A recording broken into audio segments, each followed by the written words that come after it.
Kōrero, he ngā iwi o te motu nei, nā te aroha ka piri mai, tātou ki a tātou e. Kei aku nui kia kurahi tēnā hoki tātou. Nau mai ki tēnei whakataitai, tēnei huinga a te Māori. Māori Touch Nationals 2024, e mihi atu ana kia koutou atu i Rotorua, tai ho ake mo te haka o Ngāti Porou.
Tēnā no hoki tātou, nau mai, hoki mai, ki tēnei o ngā whakataitai, tēnei huinga a te Māori, nā Ngāti Hine, i takoto te manuka, nā Ngāti Porou i kawe ake. Nō reira mihi ana kia koutou, e hono mai nei ki tēnei whakataitai. My name is Hikapeni, and joining me this morning at the 2024 Māori Touch Nationals is Mr. Maia. Morena Maia.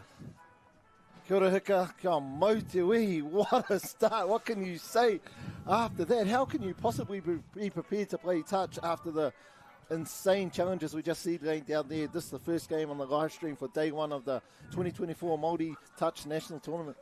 Well, as you know, Maya, there's only one place in the globe. We have a lot of amazing tournaments throughout the world, but there's only one place, and it's right here where you get haka like that. And we are very privileged to be here. And you at home, hopefully you got your nice little warm cup of tea, a couple of cookies, a couple of bickies, and you're getting ready for this very first game. Ngāti Hine, reigning men's champions from last year. Nā tō whakaihu waka, playing Ngāti Porou. Awesome to see the Coasties here. They've started rugby league and the Māori tournament. Now they're here at Māori Touch Nationals, or back, and they've got a lot of teams here, youth teams coming through. Ko te apōpō tērā.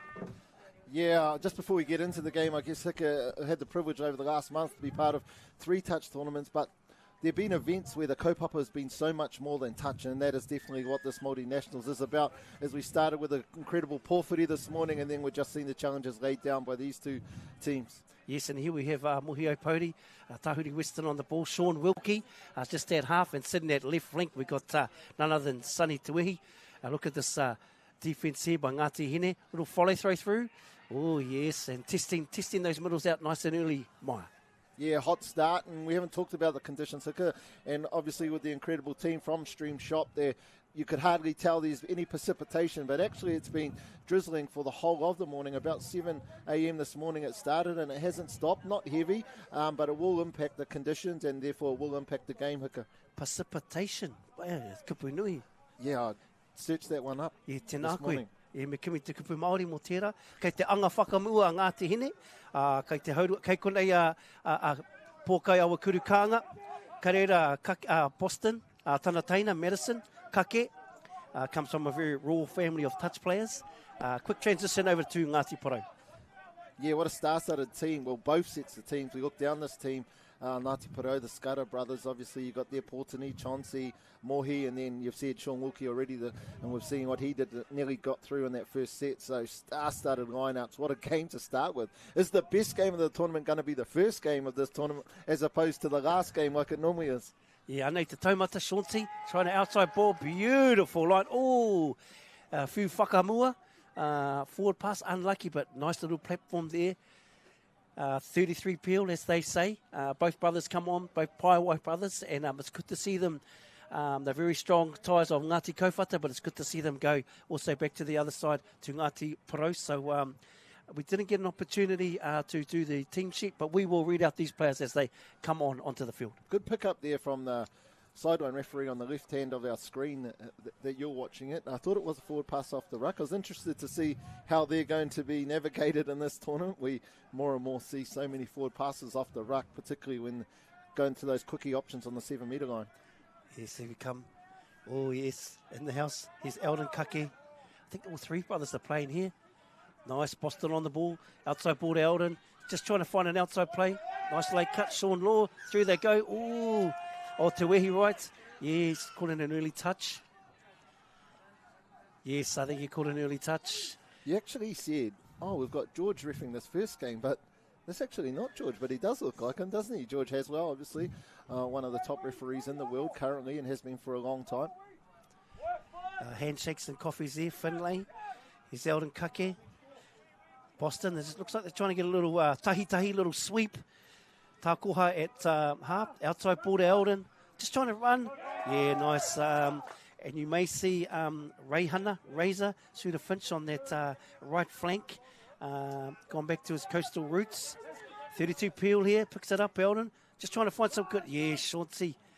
Yes, very present. They've got good presence, Ngāti Porou. O te taha haumaru. Yeah, a number of these players, obviously on Fiji at the Fijian Cup a couple of weeks ago. One of them I was impressed with is the number 14, the winger for Ngāti Porou, Hamiora Tamati. Very solid defender and scored a bunch of tries. So it'll be interesting to see. Different level of tournament, but a great start from him so far. Yes, and he was on Hiki Reo at Te Wānau Raukawa. Went and done a couple of years, ako tō tātou reo rangatira. Now, Maya, that one in, the defender's up and the attacker goes to touch and the defender pulls out. Is there a grey line there on the ruling? Well, the ruling's black and white always. It's the interpretation that's the grey part. So, obviously, as a referee, you want to build that rapport with the players, be very proactive with your comms in terms of moving them up. You don't want to disadvantage the attacking team from having that full space, from getting those defenders as high as they possibly can, obviously, to make the attack easier in the next touch. So, it's just that managing it, that's the grey part. Chops. Oh, yeah, Chauncey, nice lift there from ko tāna Tūranga ko te hono. Link, and he just stayed nice and direct there. Well, here we come on a sweep, pōkai awa kurukanga, another short ball. That's actually not a bad harmony. Oh, straight away. Was that third penalty call? I think it was the third penalty, just with regards to the signal that the referee gave. Yes. He didn't give the sin bin or the chili bin, so the fact that he's put him to the side of the touchdown zone would suggest that it was the third penalty in a row. Yes. Nice simple play, drawn pass through the hands. And Ngāti Hine capitalise on that harmony, that penalty, and they take the first touchdown 1-0 to Ngāti Hine. Yeah. I think I talked about the conditions, and normally we see a lot of long balls, particularly in the open men's game, but they seem to be doing a lot of play inside and then just using their hands in terms of like what we just seen there. And you think that's as a result of the conditions? Oh, I think if you look at the global game, I think teams have gone away from the straight long pass because I think the defences are a lot more sharper now, defensive shapes. He's young Sonny, he's got some nice feet here on the ball, him, and just go through the hands there. Nice. Oh, great touch. And there we have first glimpse of Nehe Milner Scudder on the ball. Ko tāna Tūranga, ko te hono. Just coming through the hands there. Oh, yes. It's a good defence there by Ngāti Hine. You know, the young number 15 there, Manarangi, Ariki Selwyn Cecil. up against a very, very well-known touch player. What a transition. I remember refereeing Nehe when he first played secondary schools down in Palmerston North, Queen Elizabeth, I think it was, in the mixed grade, and he was this really thin, wiry, agile player, and now the gun's on him. We see a great attack there from Ngāti Hine. Yeah, ka atama taki te rautaki a Ngāti Hine. So they're going to a 32-long platform on the back end of their set, which is really opening, the open side. So it'll be interesting to see how long they pick. That's voluntary? Is that a voluntary? Well, there's a bit of feeling coming into this, Hika. We've seen Ngāti Porou, they weren't happy with regards to the 7 metres on that second touch. And we see the very next touch, the number 6 there from Ngāti Porou running straight into the back of the player in front. Yeah, Takitimu, I think it was. Sort of like it was that first hit up on a league game, eh? Tucked it in. Yeah. So here we go, another transition. Referee sort of just didn't really do much. Be interesting if that keeps a lid on it or if things fester. Yep. Totally. You asked me who I had my sakakinas on earlier pre-game. Who are yours on? Well, I asked you first, so I'm still waiting for your answer there, and it was actually a sack of Hauraki Muscles. I'm not pulling out those southern kina yet. Oh, Tako, yes, he has got speed to burn. Great defence, Sean Wilkie. And I must compliment the outside defenders of Ngāti Porou. They didn't bite in, they had full trust. Me whakapono. Obviously not a great listener. Feel sorry for your wife. I actually said Ngāti Porou. That's all good, though. I don't mind repeating myself. Ka pai, yep, you'll get that as age goes on there, Maya. Anyway, back to the Paewhenua brothers. There's Tai Portini on the ball. Just going to little shake off the ball. Got a lot of root. Good stuff. Yeah, and probably the fastest man out there, Tākoha, is Tamato Ropati. So this is a very, very good, solid game, end to end, and not a lot of errors in these conditions. Make it easier or harder for the defence? In these conditions? Yeah. Because naturally I think it's harder to turn and change direction because the floor's slippery, but the defence seems to be dominating the game so far. Is that because the attack's been brought down by the conditions? Well, I think there's a couple of things. Play on. Is that a forward pass? That's definitely the advice Ngāti Porou are giving from the sub-box. Nice. Look like that from here. Well, I think that both teams are going quite direct, so I guess until they do run a late cut or something like that, we'll see the conditions. But I haven't seen too many people slip yet. This is the area of the game that the refs need to keep open. They're doing it well here. Keep both teams open. Good spacing between, and that's good stuff. Here, on come the fresh legs, Maya. Yeah, good transition set there from Ngāti Porou. You talk about the refs keeping them apart. You see, all couldn't quite keep that in hand. It's actually a lot harder to get teams back 7 or predominantly when I was reffing back 5 in the wet. I think they know too that they don't want to go back any further than they normally do. So it is a lot more difficult to get them back. Yeah, and it's always an area that, we're always asking to keep open, that breathing space, because, you've got, it's that sub-in space. So, nice. Here's this long ball over the top. But, great defence again. Definitely two different rautaki at the moment. Ngāti Porou at the end. Yeah, no, they look like a clean Raki. Yeah, it'll be interesting. See if we get a replay there, but we can see number 11 from Ngāti Porou. Ray Handa, he is always going to make sure that he makes it the hardest decision that he can for referee Webster. I think if you're not finding the side of the body and you're going direct at the defender, I think you're probably putting the gamble in the ref's hands in that state. Oh, yes. Oh, unlucky there. It's what I really like, and you can tell in terms of the referee's ability, is when you see a bad ruck or a bad roll ball, the picture normally suggests that the defender has done something. And I think that's the natural bias that a lot of referees just instinctively feel.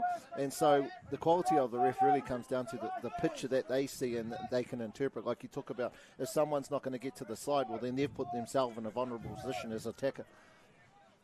Nice work.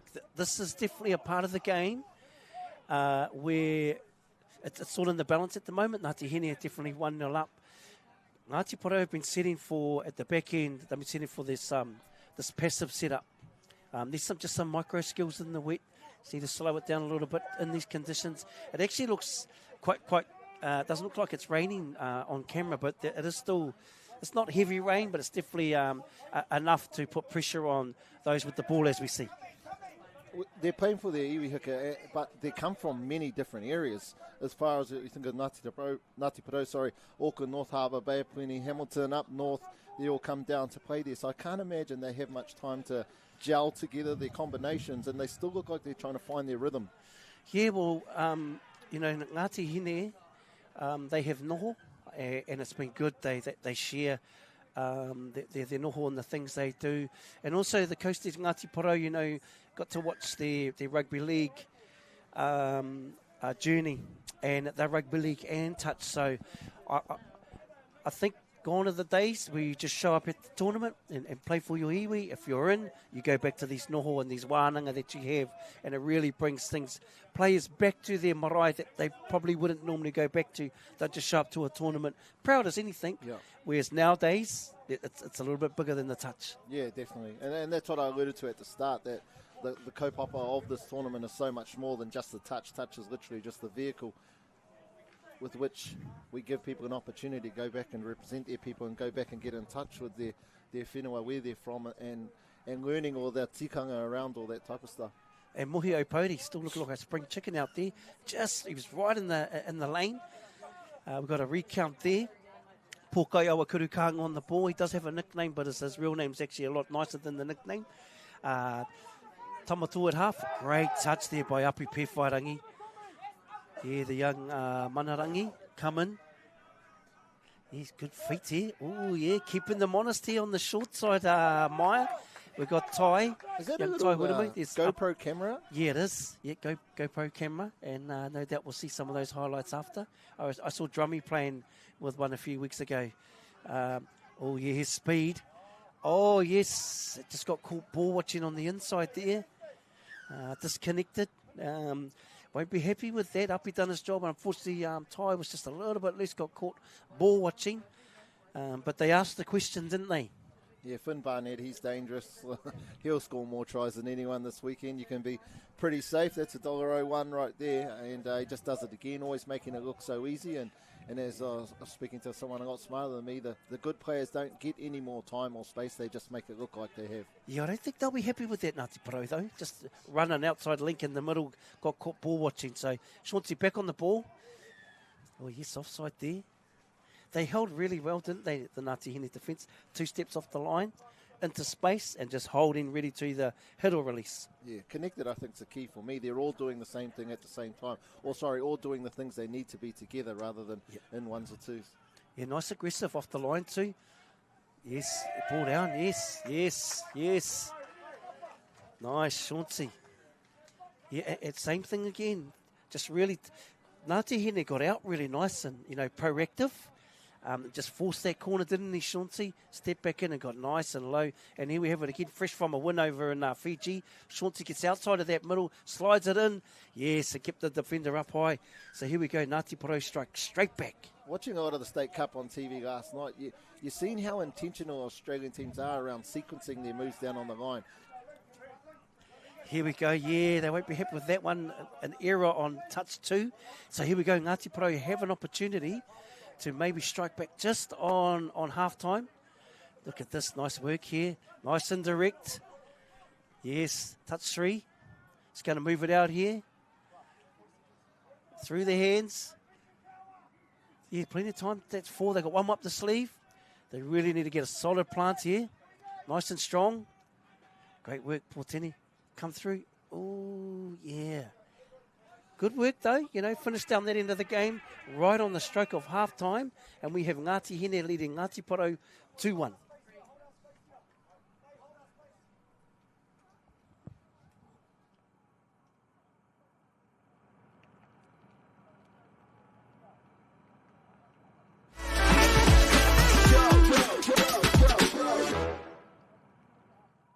Don't miss this amazing value for Black Friday. Keep a lookout for exciting products at the lowest prices. Where you find a competitor's low price on the same stocked item. We'll beat it by 15%. Even during Black Friday. Lowest prices are just the beginning.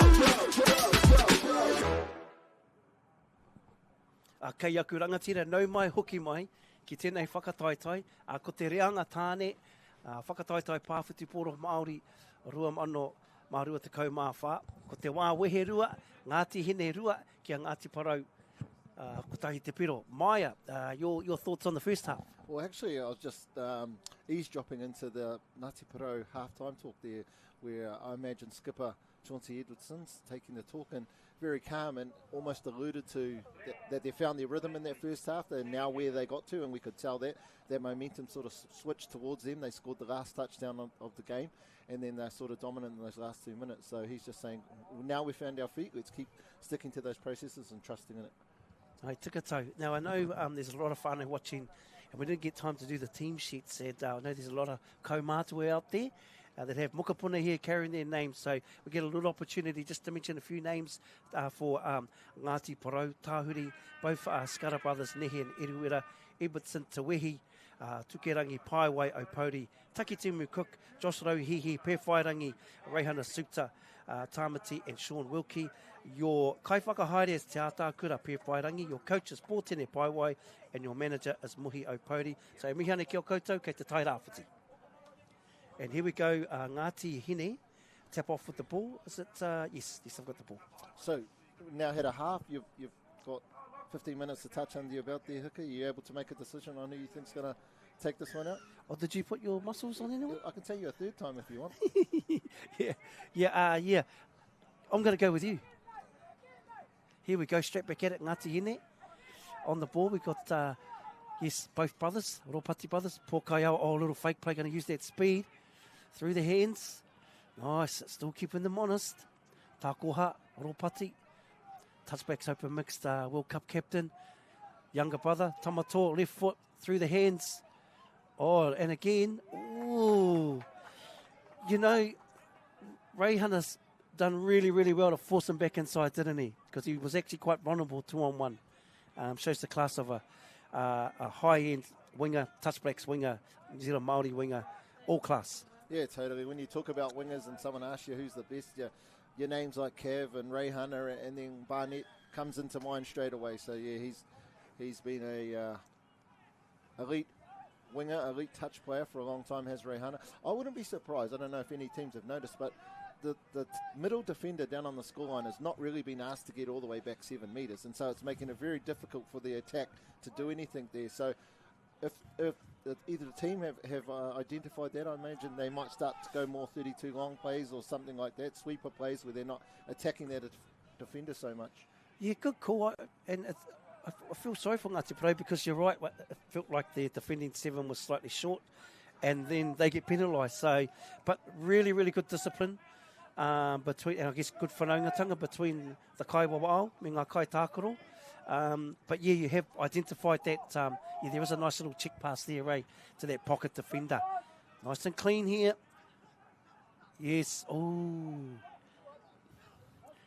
I think set completion, me whakaoti i ngā te mahi anga whakamua. I think it's going to pay huge dividends on the back end of the game, Maya. Yeah, well, I mean, that's true for every game of any sport, right? If you complete in the right areas and you give yourself the best chance and you minimise the opportunities for the opposition. So I think in these conditions, I think even more so, even more vital. And where you're finishing, like it's one thing to complete a set, but you definitely want to make sure you're right down the back end. Oh, there you go. Yep. Yes, that's right. The IQ, the reading of play of one of the better wingers in our game. Reihana, great job there, just shutting that down. And I think we've shown that they've fixed up that tail defender. Ngāti Porou, they got turned, chased, and stayed connected as we talked about before. Here we go. Man with speed. Tamato uses left foot, little short pass. Yeah, play on. Yeah, nothing wrong with that ruck. Yes. Oh. Yeah, no touch. Good honesty. And I like how they played on through that second phase ruck, Maya. Yeah, well, I mean, the Ngāti Hine dummy half definitely made the referee make a decision whether they're going to give a penalty or not, but he didn't just stop there. He played to the whistle, carried on. They had numbers on the left-hand side, and we just talked about the quality of Reihana. Well, such was the quality of the attack they could get on the outside. Yeah, nice micro skills there shown by all players. Catch and pass. Look at this lift. Yes, just so quick. very defence mind frame from Ngati Hine. Bobby Mateariki, who's the middle here, he's definitely part of the D team there. He's getting up nice and aggressive, allows Eldon to hold low. Little face plant. Yes, good work. He's got a lot of time, hasn't he? Yes. Chauncey has got a lot of time on the ball when there isn't a lot of time to play, is there? Yeah, I guess it's that experience where it comes back. He's seen all these pitches 1,000 times the ball before, physically in great nick. So, yeah, he's at the peak of his powers almost right now. Nice. We go Sean Wilkie, just using his feet. Yes.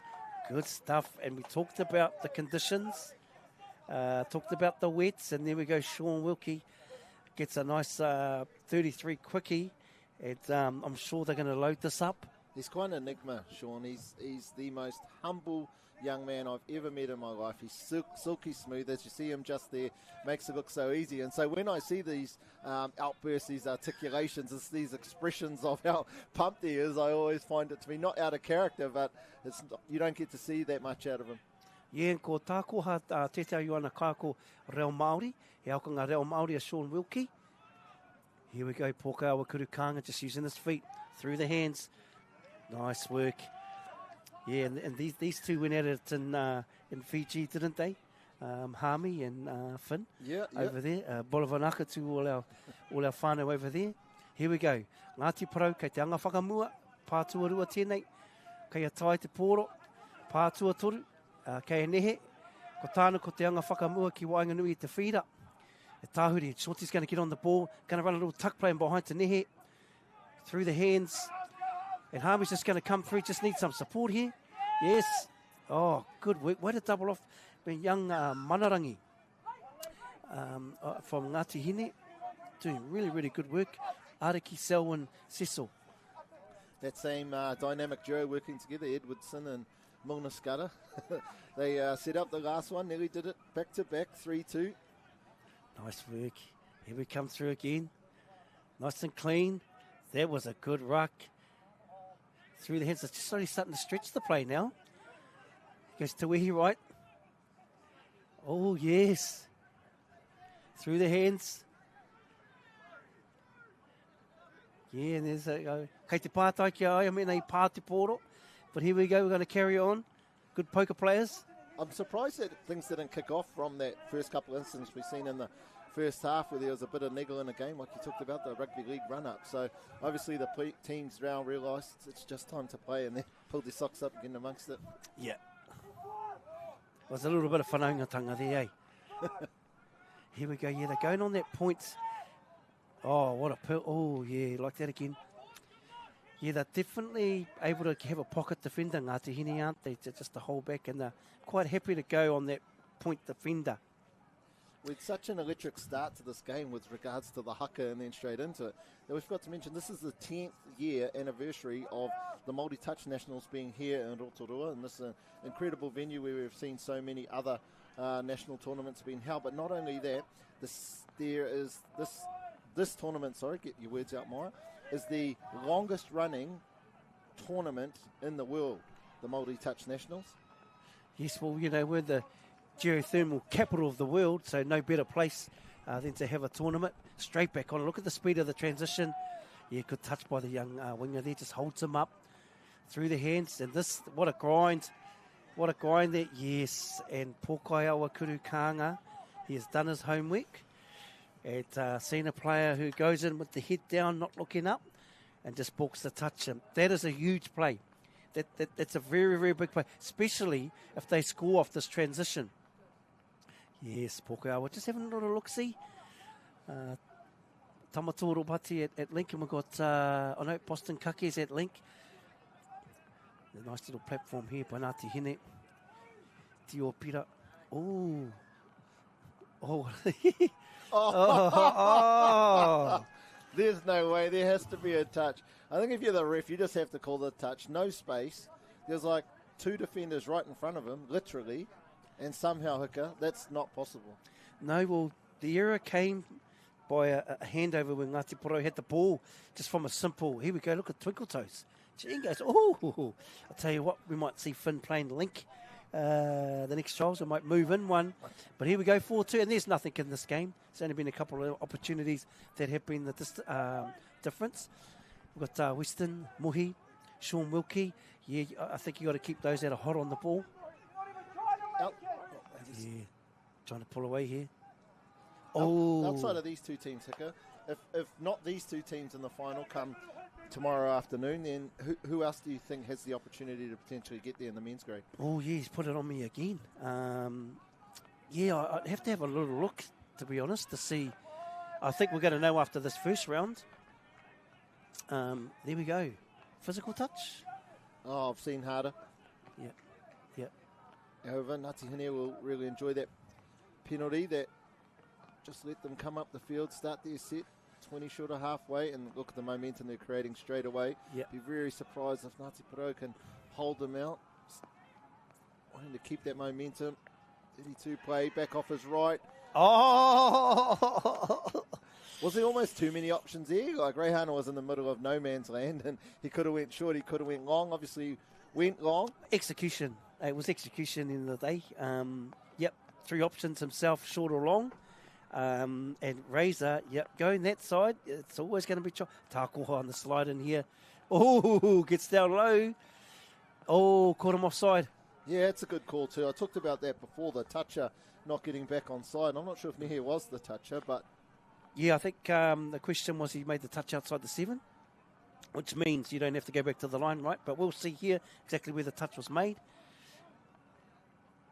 Yeah, 1 step off the 7. Feels like he's 1 step off the line. But, I mean, that's micro stuff live, right, Maya? Yeah, no, that's a great call from the referee. At no stage did he get one or both feet on or behind the scoreline, so good call. Here we go. And Ngāti Hine have jumped out to a 5-2 lead. Mena kei te hono mai. This is the This is the opening round for the men's grade. Oh, yes, getting in the lane there, Ngāti Hine. And Chauncey's been very consistent in his attack. Very successful strike rate from that sort of platform. Ngāti Hine just been a little bit more clinical down on that attacking 7 metres, right, Hicks, which is represented in the score, 5-2. Yeah, and I think they've been able to push the lines a bit more. You know, they're able to have that 1-point defender out there for a long, long time. And the other drops off a bit early, but they're getting away with it. So, you know, that's just how it goes. Some of the stuff, probably grey line imminent. But here we go. Young Ty. Looks like Porter's going to come around here. Oh, yeah. Little Jordan setup. Oh, yep. They seem to really attacking that link channel, Hika, particularly when Chauncey's on. That's the channel he's going to. Reasonings for that, you think? Has he seen something in the D? Is it just the play that they go to? I think that middle's chopping that line, which is making that link decide whether to take the hit or to bite or release. So I think that's probably the first picture that he's seen. They've really been dominating through this part of the field. Ngati Hine, sort of halfway, touch 3 to 4. They've really been getting some good momentum. Really had to work on that set. We're seeing one of the Ngati Porou players really come out of the line, go for the intercept. At one stage, he was 30 metres behind play, so really good work from the other 5 there from Ngati Porou to cover up that space. Here's Hami, Api, Tai, through to Tahuri. This is good, getting nice and central. Just got to keep the momentum up. Nice, there's 2. Yeah, you've got to be strong at these rucks. There's touch 3. Bit of ball movement would be good. You know, really move these point defenders around. Final here. Really not putting that Ngati Hine team under pressure, are they? It's just like you talked about in terms of the movement. They get some momentum, but then they get static in the middle, so the defence gets a chance to reset rather than really taking advantage of the momentum that they've got and staying on that front foot. Yeah, well, when the Ngati Hine defender, when he releases out of the touch, he's actually still playing a part in the defensive line. Even though he's offside, he's actually still working to force that attacker back. So they're probably working a little bit more harder out of the release of touches. And look at this back end to where he right to Finn. Yes, and they are really starting to close this game off at the back end. That touchdown was nice yards and nice catch and pass on the end, eh? Here we go. Drawn pass to where he right through to Coffees and Handshakes himself in the corner, and they go out to a 6-2 lead. Ngati Hine over Ngati Porou. I love the I love the window or the channel that wingers work in. Sometimes it's like a foot from the sideline. They constantly have to do all their work in. Catch balls, beat defenders in speed, and beat defenders in terms of manipulating their bodies. It's incredible what the modern-day winger can do these days. Sean Milkey. Picks there from a 32 ruck far side. Might have a slight niggle there. A little injury break. We've got a minute 20 left, and this is the first one on day one of our two-day Māori National Touch Tournament for 2024. Hika, what a start it's been. We talk about the conditions. Whatever you can see on the screens there, whānau back at home, it's at least 3 times worse than that here. It's really picked up as the second half has gone on, but still, what a quality game, a great way to start this event with, Hika. Yes, yeah, I agree, and it's good to see the young winger get back up after that. We had the healthcare there from Māori Touch. So off we go. We got last minute before we close this one off. Ngati Hine coming through the field. Tāko Haropati, yes, they got a nice off the mark. There we have it. Te iwi. Last play here before we finish this one off. 6-2. Ngati Hine take this one out over Ngāti Porou. Fantastic haka to finish. Great game we've just seen over that last 32 minutes. There we are. Whānau back home. That's one down and many more to come. So stay tuned and be back with us for game 2 of the live stream.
E rau rangatira mā, nau mai hoki mai.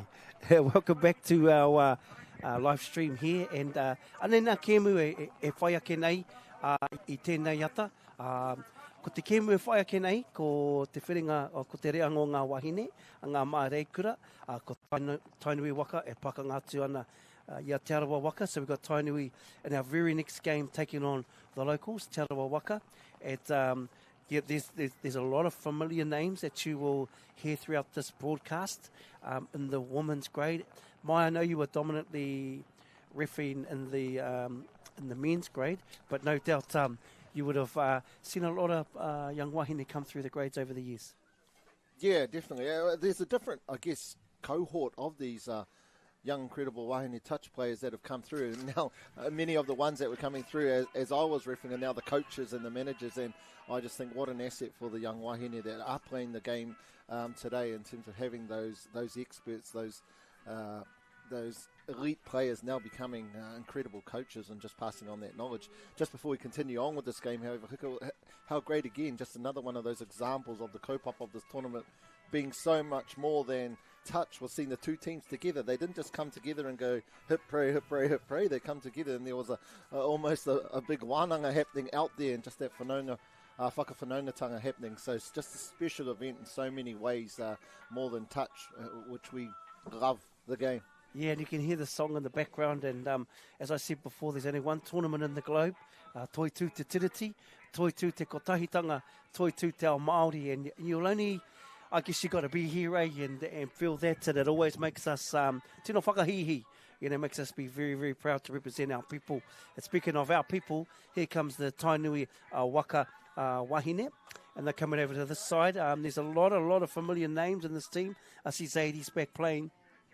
Ani Shepherd, Tia, who was over at the World Cup. You come down through Iramia, young Iramia's. It comes from a very, very, very talented family. Manaia Woodby, and I think she's probably the best touch player in the Woodby family. I know her brother will be hissing at me for saying that. But, yeah, just excellent. We got Mere and Taumanu, who have put a lot of time into touching to the Waikato. Mere Knock, obviously a player that has got a very, very awesome career. And I know her young son's coming through the game, so a lot of experience on the Tainui side there, Mai. Yeah, a lot of experience, and yeah, Mere Knock, what a role model, as a touch player, as a coach, in terms of what she's doing with her own mahi, and just an incredible role model. It's ironic to see one of the superstars from it, as you, Robina Hawkeye, holy moly, talk about legend she is. But a legend is normally when you're talking about someone's past. She's a current legend and still carving up. Yeah. We should see the right whack come out today, eh? By the sister. And on the other side, a couple of local names. We've got Stone in there, and I see Irahe, a local touch name, and obviously Morrison to Kana Hudson. But here we have it, Tainui. I'll take the ball, kei te anga whakamua, with Manaia on the ball. We've got Amani Shepherd standing at right link, and she's going to come in on a little 33 peel here. She's got the ball. She's got good vision, Amani. Yeah, just keeping them honest. Good defence, however, from Te Arawa. Amani Shepherd, what a career she's had in such a short time, and not just in this sport, in many sports. I wonder if she gets the time to do anything else other than being on some type of field, and we see her just set that up again, like she's just playing in a casual module against incredible defence like this, but making it look so easy, Hika. Yeah, and Arorangi, Totoriwa Tauranga, I'm pretty sure she's the secret behind E4, but coming through there, and they took their time, didn't they, Tainui? They didn't rush this attack. They took their time and come out on a short side scoop, and they take the lead, a 1-0 over Te Arawa waka. Yep, you're like what I said, just the patience and knowing what it was that she was wanting to do, and everyone being in their space. Unfortunately, in that first attacking set for Te Arawa, error in the roll ball. You don't really want to give this team much ball, but you definitely don't want to give it to them on the 10-metre defensive line. Yeah, they come nice and forward. There goes coming through the field. Yeah, using the feet there. Here we go. This is that patience. Here goes Hawkeye on the ball, comes through. Little follow play maybe. Oh, yes. Good touch. Great touch there. I thought it looked a little bit too easy. I thought it might have been a touch. Excellent touch there from the number 9 from Te Arawa, Clark Manahi. Yeah, Amelia. Here we go. Now, just be getting used to these conditions, Te Arawa. Look at the pressure. in defence.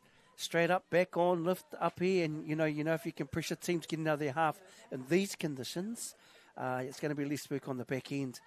Now, Hiki, you've been commentating at this event for many, many years now, consecutively. Who's been the standout wahine teams in this grade? Oh, Tainui have really bounced back, and I think in all tournaments that they're coming through.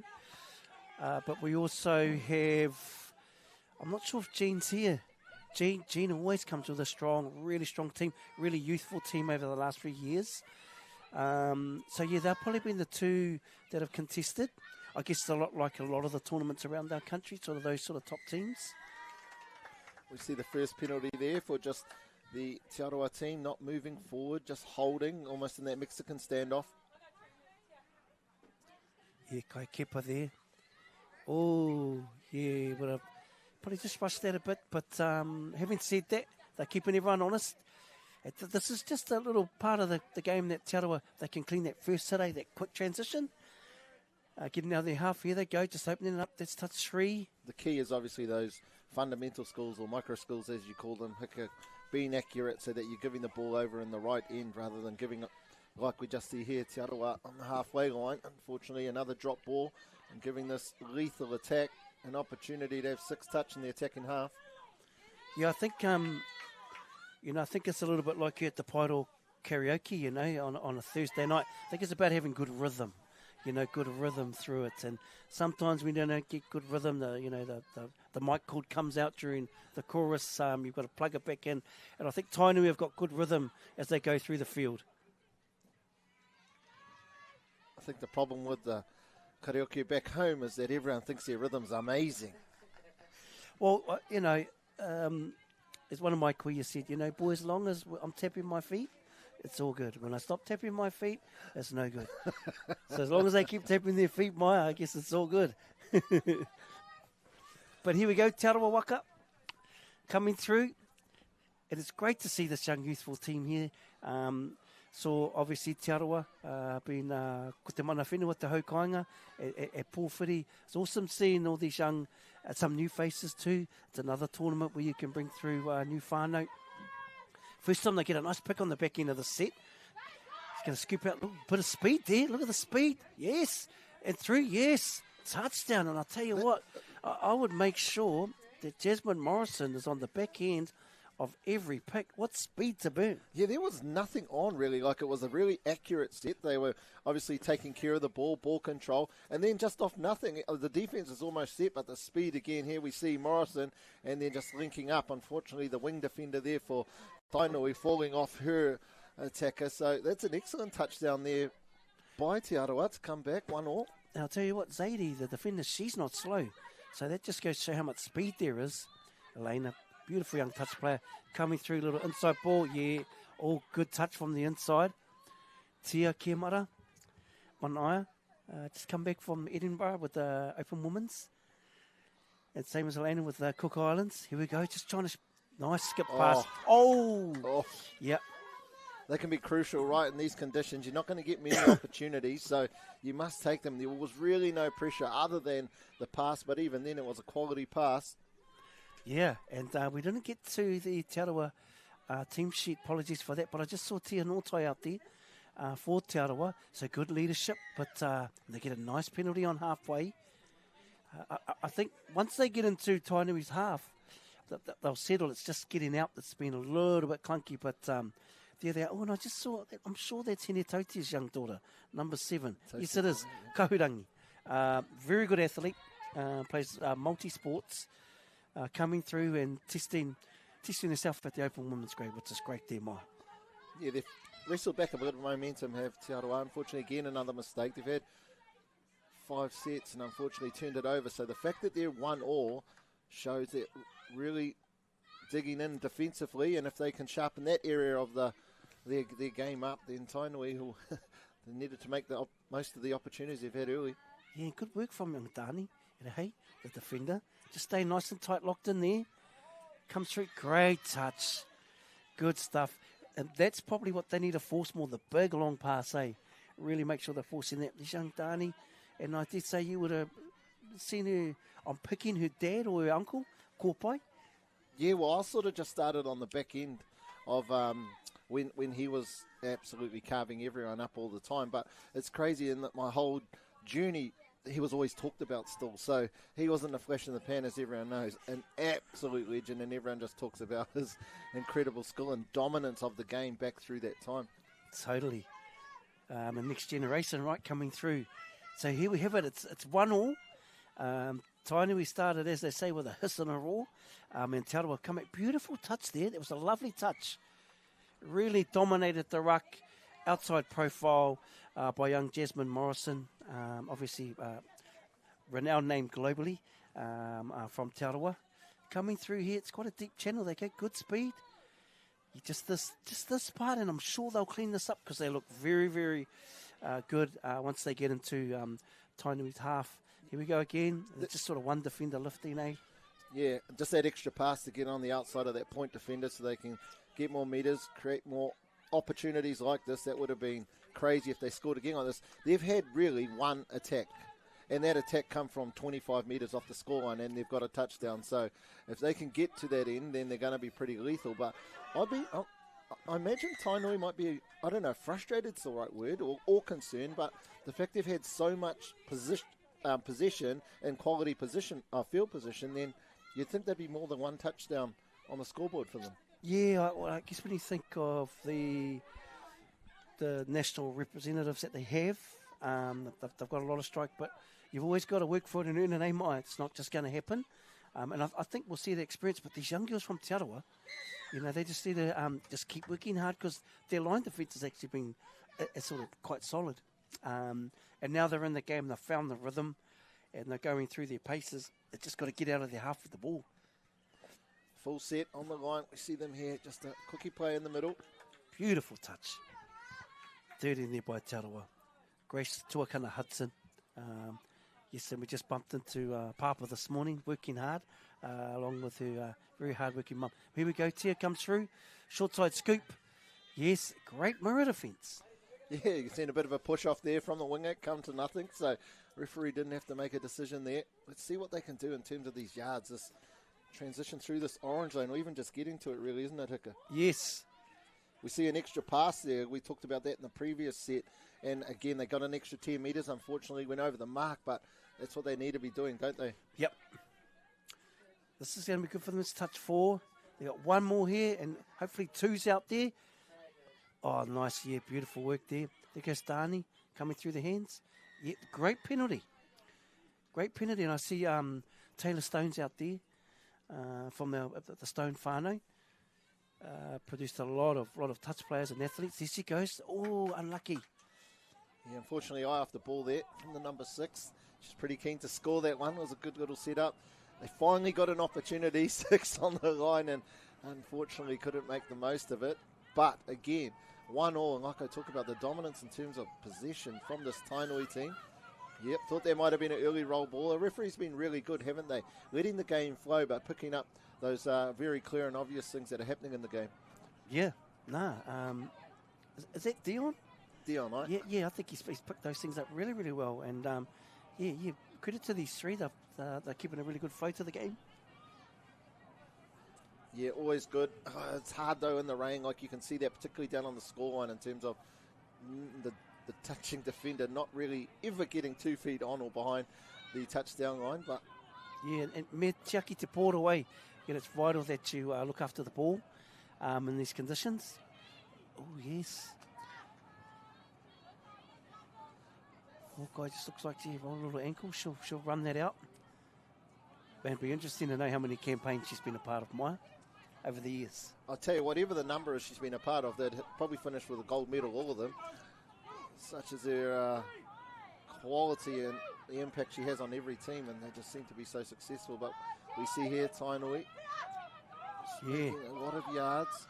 Shine Murphy, 2 ball in 2 hands, showing the ball. Just those little skills there. Off the mark, Maya? Yeah, well, that's the call the ref's making. I'm not sure whether it was or not. He thinks it is, so we'll go along with that. And Te Arawa now, let's hope they can have 3 sets in a row. Nice, strong touch there from the number 12 from Tainui, and no surprises. Just that little check pass now. Is it the conditions that sort of are making them play safe and not just throwing that extra pass? Could be, yeah. You know, like I say, me te aki te Porou, so I guess position is a priority, and getting to complete their set, eh? Hoi anō te iwi, tēnei wā, mena katahine anō koutou ka hono mai, ki tēnei o ngā kēmu, ko te reanga ngā mārei kura, Tainui waka, Te Arawa waka, and it's 1-1. It's 1-1. The conditions are wet, but both teams have had plenty of opportunities. Tainui have been down on the scoreline a little bit more, drawn past in the corner, card in a touchdown, and that's probably their bread and butter, isn't it? Yeah, that's more what you're used to them playing like and looking like. And when we say them, obviously the core of this team playing a number of teams like Alton Women and coming through the secondary schools, etc., etc. So this is definitely the style that we're used to, that fast-flowing, quick, short passes. We haven't seen a long ball in the game and a half that we've watched so far, and conditions would say that that's the right way to go. But I don't know if that stifled this attack or not. Yeah, it was looked like an outside sweep on that link there. So I'm pretty sure I see Mainu's there and Mere. Pretty sure they'll pick up both of their touchdowns have come on that right hand side, and they might want to just keep investing there. Good touch. Yes. So Link come in and made a touch on the attacking middle and put everyone on a man. Oh, those are a bit of piggyback penalties, those ones. I don't think the offside defender ever had any impact on whether that ball was going to be caught or not, but she was offside. Te Arawa get to have a bonus draw here. 6 again on the scoreline. That's 2. Yes, they're nice and connected here. Tainui. Who goes Manai is going to make the touch on it. Arorangi's up. Here's Elena. See how they win the release? They come out of the touch. Yeah, good work. Yeah, very, very connected. And everyone sort of knows their role on the line, don't they? Yep, 2 to go. Be interesting what type of setup they have here. What do they go to? Again, another penalty. That's 2 now, Hika. So 1 more, and Tainui will be asked to reduce down to 5 players. Only 57 seconds to go, though, so I think they'll be pretty sweet. Defenders set out, and they'll take a 2-1 lead into this first half. Yeah, just that wet ball unlucky. Dani, it was good seeing Kahurangi in there with it. But here we go. I think Tainui will just come through, get a nice strong pick on the back end. Oh, caught by dummy half. Yeah, after a great first touch here, we see Te Arawa straight onto attack. Do they run a play, or they're just looking to go numbers? Fortunately, not to anything. Tainui now have the full complement on. Here's 2. Be good to get 2 on the ball again. Set up their first touchdown for Te Arawa. Got the speed to burn. We need to go quick. A little 32 peel. Oh, looking to run a little backdoor play. Yeah, I definitely look to get 2 back on the ball. Even for a nice short side scoop. Yeah, and just those conditions are lucky. Slippery ball, as they say, slippery pill. Through the hands of Tainui will just complete the set, and I'm sure they will make sure they don't make any errors. And there we have it. That is the halftime hooter. It is 2-1. Hoki mai koutou ki tēnei whakataitai Māori Touch Nationals 2024.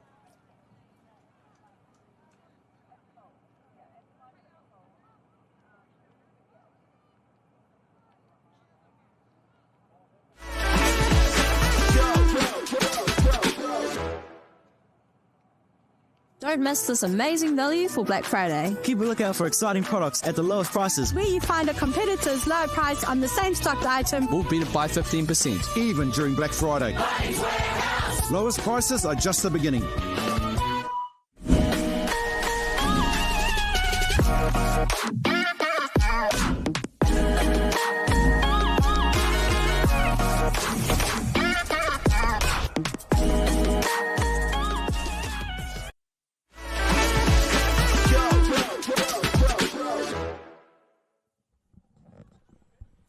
Tēnā anō hoki tātou, nau mai hoki mai, ki tēnei whakapāhotanga. Ko te pāwhutu pōro rua mano mā rua te kaumāwha, ko te reanga o ngā wahine, ko te wāwehe rua tēnei, Tainui a rua, ngā piro, kia Te Arawa tahi te piro. Hiwi anō, Maya, your reflections quickly on the first half. Being situated right behind the Tainui sub-box here, you get a perfect opportunity to eavesdrop in the conversation with the coach, and very smart coach, talking about, why are we running to a man defense? No one's throwing those long balls, which we've picked up over the first game and a half and talking about we don't need that to be. Let's be tight and let's just shut everything. So when you've got the quality of the coaches in the box that can see those things and make those changes on the run, it's just such an asset, isn't it, to any team, Hika, and you would know being one of the top coaches in the country. Yeah, and tēnā tau te Māori, he Māori tauai, very calm, mainu, and everyone was just in, and I liked how it was just, e rua ngā kōrero, just 2 messages, for everyone to come, and they soaked that up pretty quick. So here we go, we've got Te Arawa have the tap off, and they have looked good once they've got into Waikato Tainui's half. So, as we talked earlier, number 2, Jasmine Morrison, definitely a threat with her speed, and we'd like to see her, probably Taylor and Tia, those combinations of experience out there. Yeah, I think after we've seen what Morrison did, the number 2 from Te Arawa, in that first setting up of the touchdown, with their electric speed, we're just wanting to see that more and more, and so they haven't gone to that, which is interesting. We'll see if Coach Stone, again, another legend, how many legends do we have in this sport? I'm sure he would have passed on some valuable bits of information too in that halftime break. Yeah, me mihi ki te tokorua, Matua Morris, Rawa ko whaia Maureen. And here we have Te Arawa, just testing Waikato Tainui, and they did talk about the, I guess their process of defence. They mentioned stuff around man defence and what they were up to. So here we go, through the hands, Amani there, touch 2, nice and direct. Tia picks up a penalty. Yeah, caught them flying early. And that's that quick transition, isn't it, Mai, from defence to attack? Yep, if you can catch the team on the hop, then that's what you can get, that piggyback penalty right in the middle of the field, and you're starting your set on halfway rather than on your own defensive line. But again, it takes a quality ref, and Dion is there, very strong with his standards. And the one thing about him too, very proactive. So if Te Arawa are offside, it's not because they didn't know, because he would have told them. So we always want there to be space, Hika, and that's what he gives all games. Oh yes, good defence. Really stable. Tia's been around the game a long time though. Yet she won't fall for those ones. Arorangi, little goosey there. And they're just going to complete the set right where you want to. Touch and pass there. And this will help this because one, it's a nice clean penalty. So we go touch 1 through the hands. Hika, did you have a different game plan for these types of conditions, or was it the same game plan but just getting your team to be a little bit more focused around the accuracies? No, we didn't go too far off what we'd practiced, where I guess you adjust, you adjust to conditions, you adjust to the adjudicating, adjust to those things. Yep, there was again another one of those bonus tickets I think Te Arawa had got. I'm not sure the attacking player, the number 6, was really ready for that, or the 9, yeah, it was the 6, but they have the penalty now, so 2 piggyback penalties in this set. What can they do with it? Just coming into the third touch. See there, the number 3 key ball player in this team. Yeah, Dani. Seen her there. Then we also have Jamie Lee. We've got Taylor there. Stone. He's run a little sweep play. It's coming around. Step back here. Looks very elusive.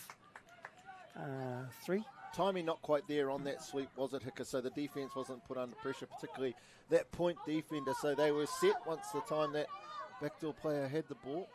And now Tainui, generally what they're really good at, any team, Hine team from the Waikato, is this yard set or the transition phase. Extra passes, what we talked about Te Arawa needing in that first half, Hika.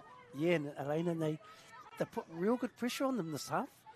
Te Arawa, real good pressure, just up and back, up and back. Anytime you can stop an attacking team, I guess, just inside the 10-metre attacking line, that must be a win for the defence. Big win.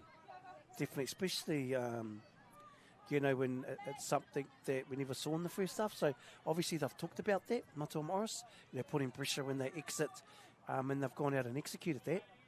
It's only the third round of the tournament, so this is both teams' first game. We talked about in the first game, Ngati Porou probably finding their combination during the game where it looked like Ngati Hine had come prepared and therefore hit the ground running. It seems as if Te Arawa have found their feet and found their rhythm and their connections as this game has gone on, as we see a decrease in their errors, and now they're getting a lot more attacking ball in the attacking half. Yeah, and it's those adjustments, in the wet, making sure you're rucking in the balls close to the ground, you're not getting touched going down. So those little adjustments, and it's probably stuff that you need to train. This is good speed. This is good rhythm at the karaoke there, keeping it up. Tia's holding it up nice. That Kiwa's still Coming tapping through. her foot. Both feet tapping. There goes Tia. She's going to go short side scoop. Tia, use their feet. Good work. Little late cut. Oh! You know what? I reckon Tia would have picked that up now because that was an outright opportunity.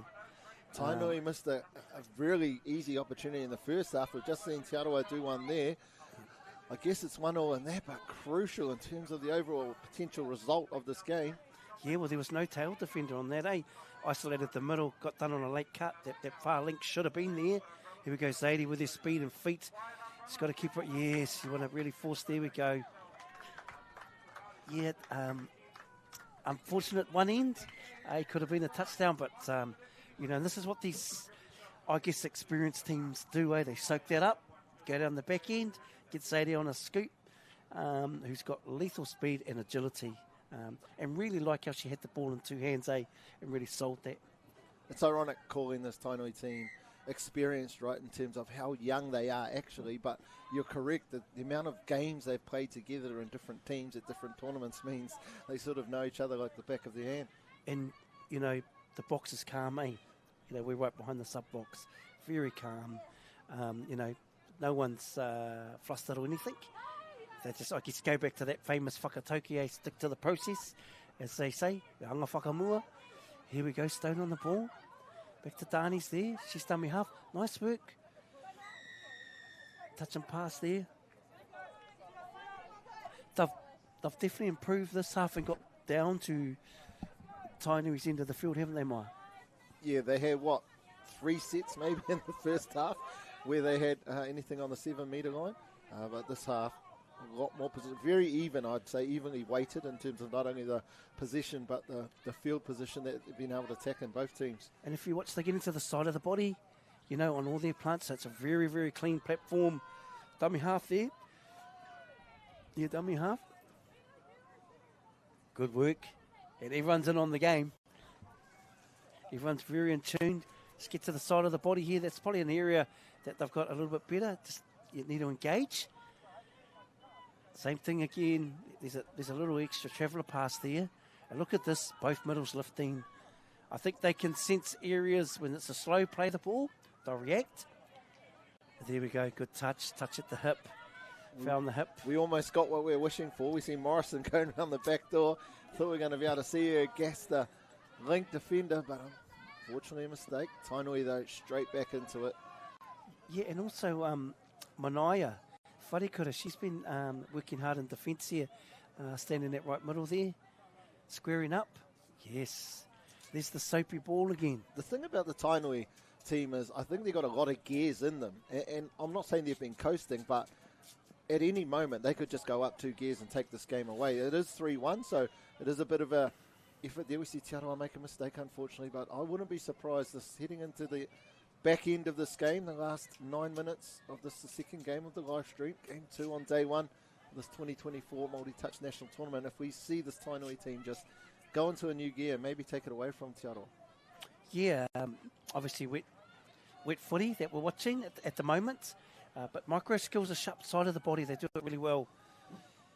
They find the side of the body and they're going in low, so when they're planting, the ball's not that far off the ground.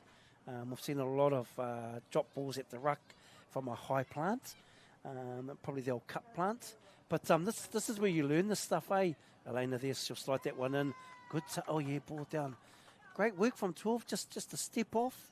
They had to work for that one, but Elena, a very balanced player. She was at the World Cup with the Cook Islands. Very, very sporting family. One of the sisters is a pretty handy rugby player, another one's another touch player. But here we go. Inside shoulder, gets on the outside, just kicks over and slides in. And 12 was right there, wasn't she, the defender? They say you can't coach speed because obviously you can't. However, while the setups in the last 2 touchdowns were solid, it was the speed that really scored them. That defender looked like she had the number 12 from Tainui easy, but such was her speed she got on the outside. I think it was the art how she chopped on the inside, squared that body up, and then out they come. So 4-1 to Tainui Waka. The old times is sometimes time just freezes, doesn't it, Mike? Whenever I'm around you, it does, Hika. Listen to it. So here we go.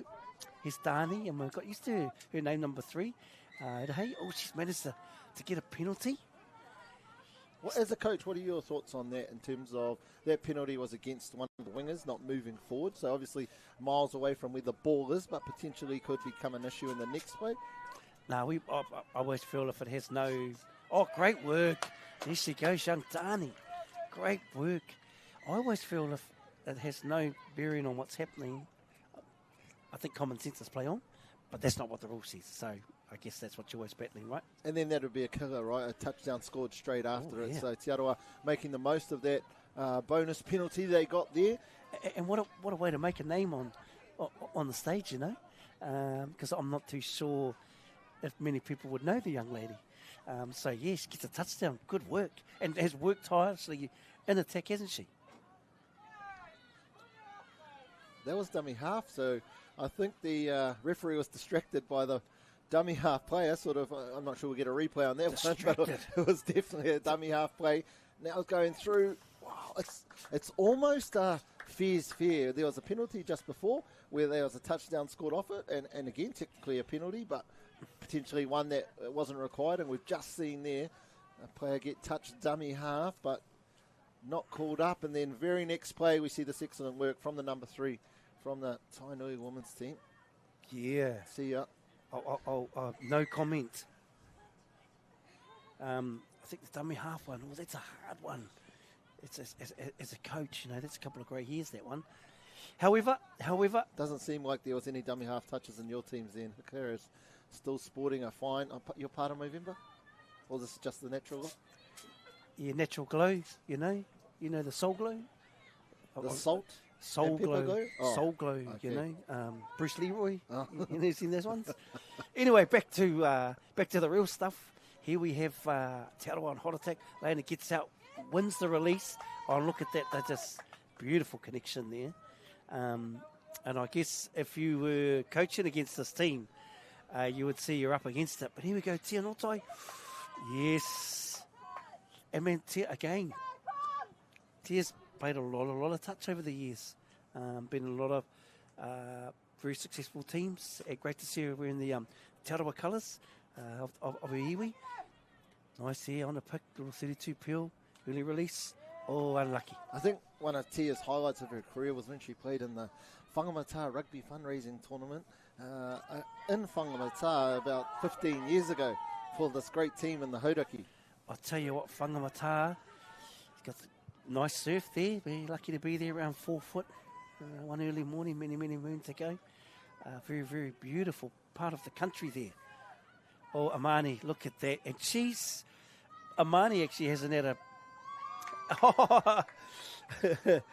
I think first time she gets on the ball and really made that look easy, Mike. The first touchdown was set up by her. We talked about how much time she had, made it look so easy. And again, scooped through and she was making meters on people and looking like she was just taking a stroll. Yeah. It goes back to that. Good players make it look like they have more time and get more space. Is that like the Whangamata tournament? Yeah? Yep. Oh, yeah, nice. Were you playing in that one, Mike? Here we go. Is that Dani? Good girl. Ooh. She's just growing in confidence, eh, young Dani, on the ball. Nice clean plant there. They've definitely, this is the area they've worked on this half. Look at them. These young kahurangi. Good work. Oh, yeah. 6 again there. Yep. Te Arawa, unfortunately, hand in the passing lane. 4 minutes to go. You'd probably say that Tainui are going to have this one safely. Game's not over. There's always plenty of time to score 3 more touchdowns, but they just seem to be in control now.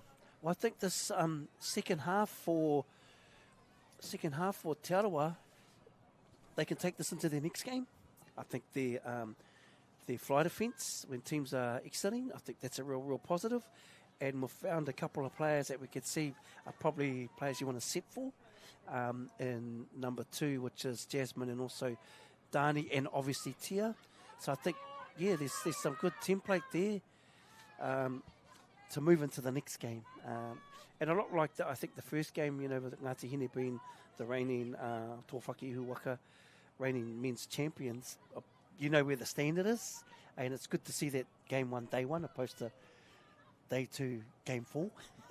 when maybe your chances aren't still there. So there are a lot of positives for Te Arawa to take out of the second half.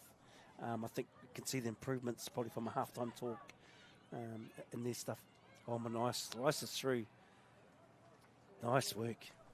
I'm looking forward, going on your comment about the next game, as to the style of play that's going to be coming in terms of whether they're all going to be affected by these conditions and just play the same way that we've seen. The last touchdown there for this, the second of our games here on day one of the 2024 Māori Touch National Tournament. Tainui, too good, take it out over the amazing team from Te Arawa, 6-2. And there you have it, whānau, the second of our two games.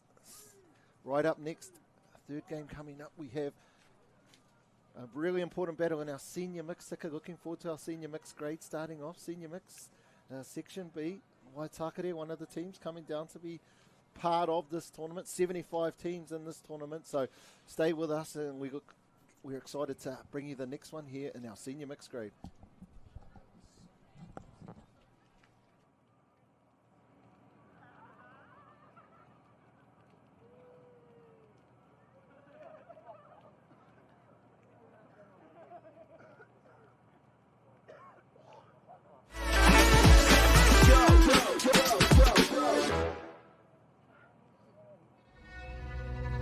Best secondary school hockey teams battle for the Rankin Cup 2023. All the big schools are here.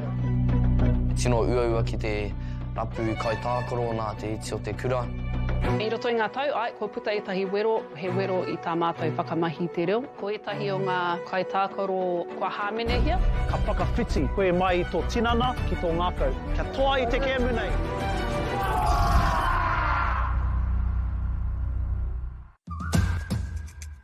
I te ana koe mō tā tāua haerenga.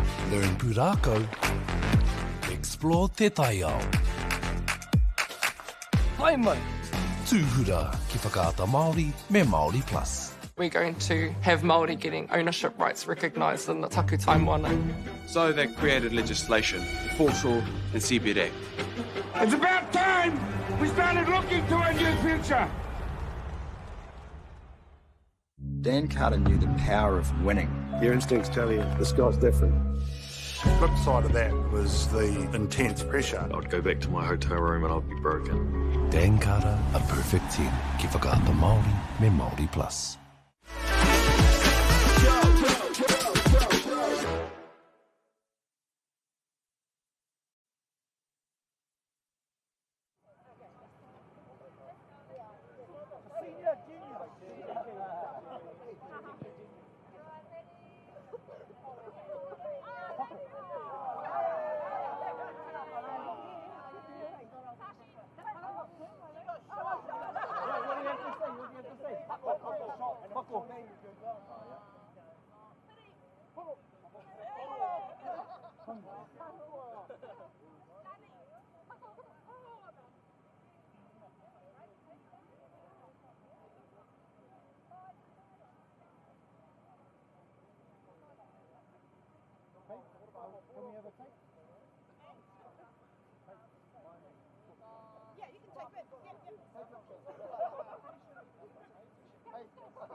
Ai rere kauana ngā mihi ki a koutou.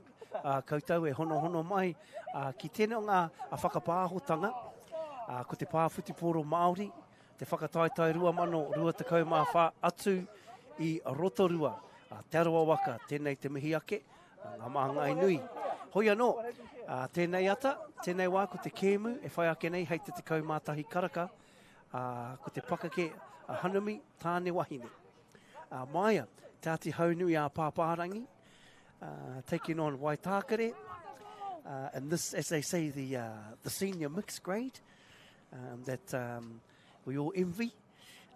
And, you know, these two teams, Te Ātihaunui-a-Pāpārangi, you will hear a few names that you would have heard over many, many years. And here we have it. We've got Darwin, Crib, Lisanu, Nepia, Ngāti, Tabitha McKenzie. Awesome to see Tabitha back. Anika Brown, Kahurere Moa, Aki, Lama, Tyrone, Hedewini Lama, Mako, Taurua. Sean Brown is here.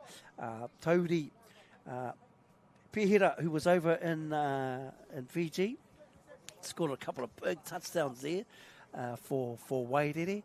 And rounding off that team from Te Ātihaunui-a-Pāpārangi, Ray, Aaron Paranihi and Wayne Poutini. And on the other side we have Waitākere.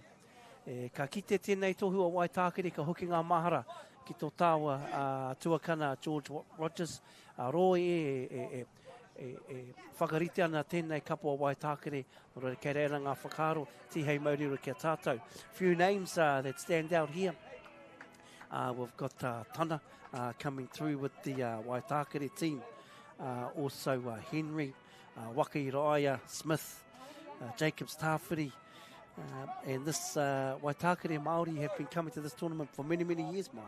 I got explicit instructions by many of the wahine in this grade to not say this is not the 30 mixed grade, this is the mixed grade that have men who are 30 and older and wahine who are 27 and older, as many of them, I think, by telling me that, are trying to suggest that they're 28 and 29. I think one interesting thing about this game and in this grade, which I saw over in the Fijian Cup, is you have those people, you have the mixed, but you have some of the mixed teams, Hika, that had a lot of people who I'd say were in their late 40s or early 40s, and then they're playing against teams who had a lot of people who probably just qualify for the grade in terms of their age. So age does play a role. I guess the older you are, maybe the wiser you are, but then also the younger you are, that agility and that speed. But yeah, again, it's a person. Big shout out to Tabitha. Great to see her back in at this level. What a machine. Yeah, and I just want to say, hey, thanks for not telling me till we got on live commentary. Yeah, awesome. Thanks for that one. Cool preparation, I think. Yeah, awesome. I see Hemi Tahuri is playing. Man, I remember when he was at secondary schools. So it's awesome. I haven't seen him in a long time, so it's awesome to see. And, you know, this is one of those hui ka kitea kanohi ka hoki ngā mahara. You know, you see someone you haven't seen for a long time, and a lot of awesome memories come flooding back.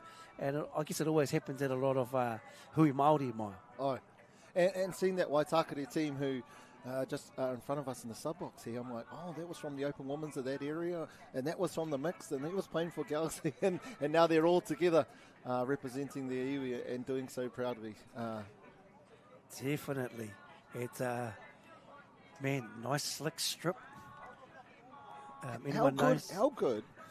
When I'm just walking around the fields in the last three tournaments, I've been walking around the fields and you'll see a particular strip and you'll be like, whoa, that's awesome, and tends to always have KBS on it. KBS they're elite in terms of the apparel that they produce for all the teams that they do, and I guess that's why back at Aokura that we went with them also. Yeah, well, Māori owned their code and he's worked really, really hard, but here we have Waitākere in this light greenish there with the white shorts there, coming through, little show. Nice defence there by Te Ātihaunui-a-Pāpārangi coming through there, and I see the adjudicators looking very sharp there also. Got the scoreline there, little outside play, just going to try slide it in. Great touch, good touch there, number 11. The rain's a lot more consistent and a little bit heavier for this game. The previous two games, it sort of picked up as the game went on, but very heavy to start with, so it'll be interesting to see the impacts of that hiccup on this game. First set, and straight away we have a penalty, it looks like, for... Yeah, no touch. No touch. Unfortunate, Hine, because he manned that outside quickie and then come around. And these are those conditions, if you're going to go into a ruck with the head down, not looking up. There's some smart defenders out there and they'll pull out of that touch. So here they get another set. There's Sean Brown there. Nice, got the nice yellow Taranaki boots on. Coming through. Oh, just squaring up. Yeah. I like the comment you made in terms of the subtle, I wouldn't say tricks, but the things that these people who have got probably 20 years of touch under their belt can bring to the game. Yep. I think it's a little bit like in say, contact sport, running in high. you know, if you're going to run and high to a tackle, I think Del Kazi's going to drop a shoulder. So you got to be smart and on both ends. But there we have it. Back at it. Waitākere. They've been perched down here for a little while. Here comes Mikey. Bullets in the house. Coming through. And they'll move you away, won't they? They'll hold you up and they'll move you and let you. Got Pierre there out on the field. Sean Brown. How good a shape is he looking? He's always in good shape. I don't think that guy has aged since he was in the under-21s. I agree. But very, very healthy athlete. Always has been.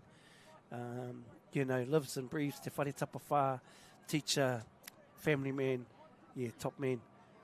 Coming through the field. This defensive team, Tyrone Hirewini Lama, he's been out there since the tap-off, so he's done well. Really done well. On come the fresh legs. Coming through. There's Ray New there. Here comes Cribby.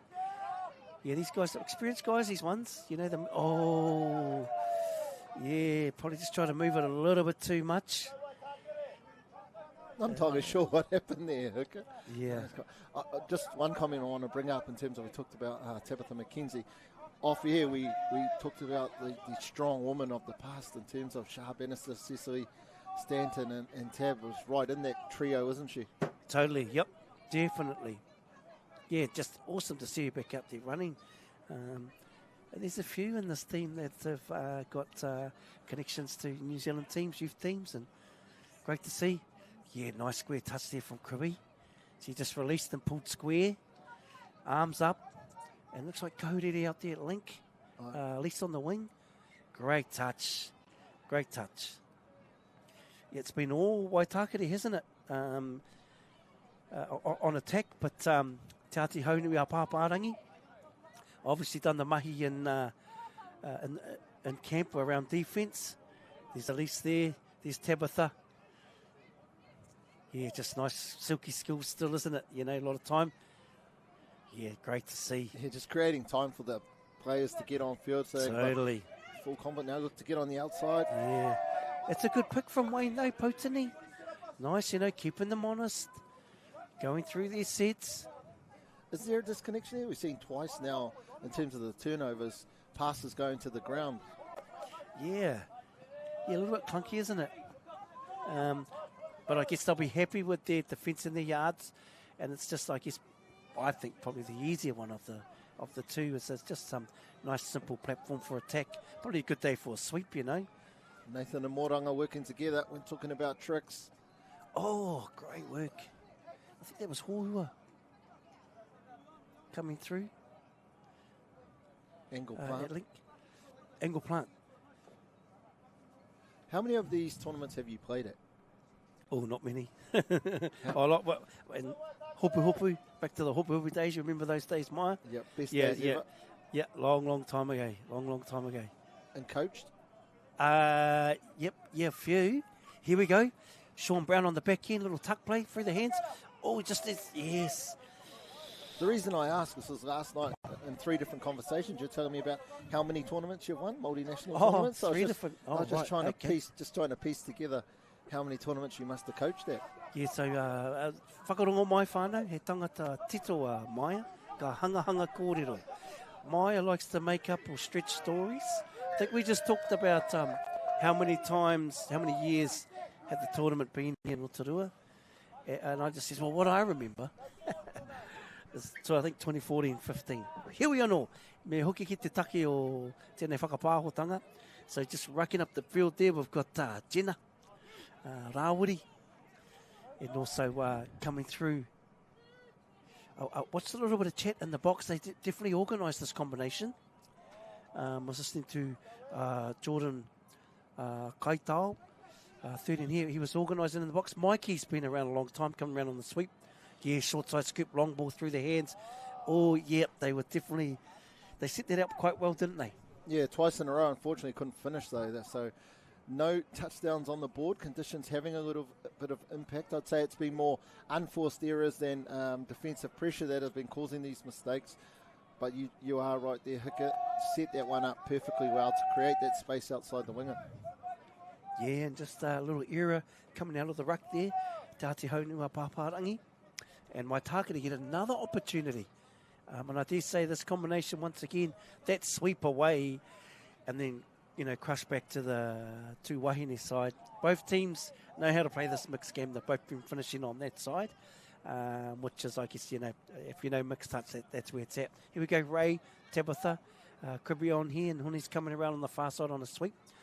I like how Tabitha just slows the tempo, but keeps it simple, and just controls the game through tempo.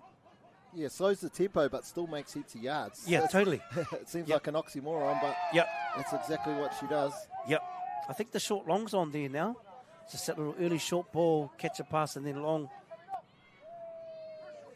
Just been looking at that, noticing how tight to the middle the winger defenders are. There's acres of space out there. So the third game now, 2.5 games gone, and we've seen, I don't think, a single long ball. So it'd be interesting to see if teams are noticing that in their games out on the outer fields. We've got nearly 12 fields here running today for the 75 teams, 2-day event. Be interesting to see the one team that comes and has that long ball game, to see if it is effective or not. You hear me? You hear me coming through? Just having a little look there. He did sort of bake those two middles. It's probably around hole running now, and just that nice attacking line. So here we go through the hands, Tab. Out to Elise. He's Ray.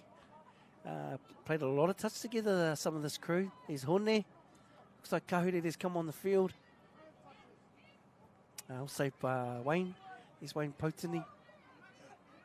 Both round, at least we're part of the Ngati team that was over at the Fijian Cup a couple of weeks ago. Oh, yeah, that's the setup. But I tell you what, hats off to Gina Rawiri. She stepped up and was ready to snipe that passive, that tuck play. Yeah, and only had to step forward because she was so tight, like I was referring to. The wingers are a long way infield, a lot further than I would say they naturally would be. Again, conditions, just that makes common sense. Just see the two sisters there, Michaela, Ashlyn. Also, a lot of touch in the veins there. Just sliding over to this Aaron Paranihi, and also Scott Doman on attack there for this Wayne Potini. Yeah, good touch at the ruck. What's your thoughts on that? Is that $1 each way where the defender didn't technically get over, but was that because of the force of the touch? Bent arm, I think it's the rule, isn't it, Maya? No, it's got nothing to do with how bent or straight your arm is. It's got everything to do with the force. The rule in the touch is minimum force. So, yeah, I don't know. Hard done by. Great touch. That's what you want to do. And if you get away with it, great work. But I just think pretty hard done by the attacking player there. Yeah, but I think if I've got a bent arm, if I've got a forced arm fully extended, that looks a lot more physical, yeah? Yeah, well, I mean, that's what coaches care about rather than just what the rules say, which is minimum force. So, again, it is pitches and it is what the referees see.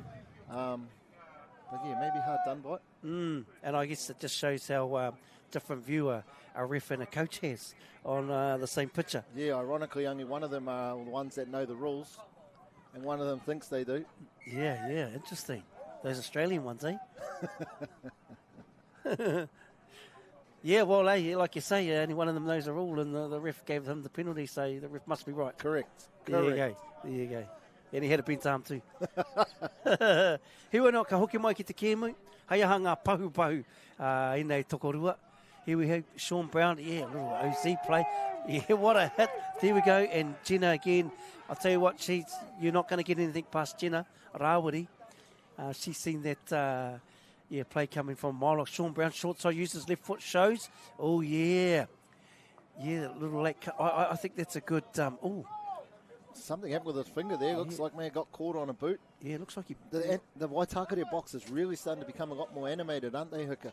Yep. Particularly trying to really get those comms through when their team is on defence. Yep. Celebrating all the little wins. We see a great little attack. Was he onside? He was. Oh, that was a nice little play there by the Middlestrom. Yeah, I think they run that play again. They run the bounce out now. You know, the little follow bounce. Yep. Very, very unassuming attacker here. Set that up really well. But once again, look, it's 0-0. This game. Both these teams are very experienced. I've seen a lot of plays. Jenna Arwood on the wing. They've tried to attack her side a few times, but she's just been too sharp and up for it. It's, yes, we could be a 0 scoreline, which doesn't happen very often. Ooh. And while it is 0, it's been an exciting game in terms of the game's had a lot in it, hasn't it? You see here now the first attack really for Waitākere, unfortunately, again, just couldn't quite get ball to hand. Yeah, that's right. And Napier out on this far wing, held his space. Here comes Tab through the heads to Pia. Over there, Aniko on the wing. Yeah, good work. Spore movement. It's Kirby on the ball, Kaurere. Oh, Aniko on the ball again. I like that little pass, say, when they're trying to fly there. Just that little traveller pass.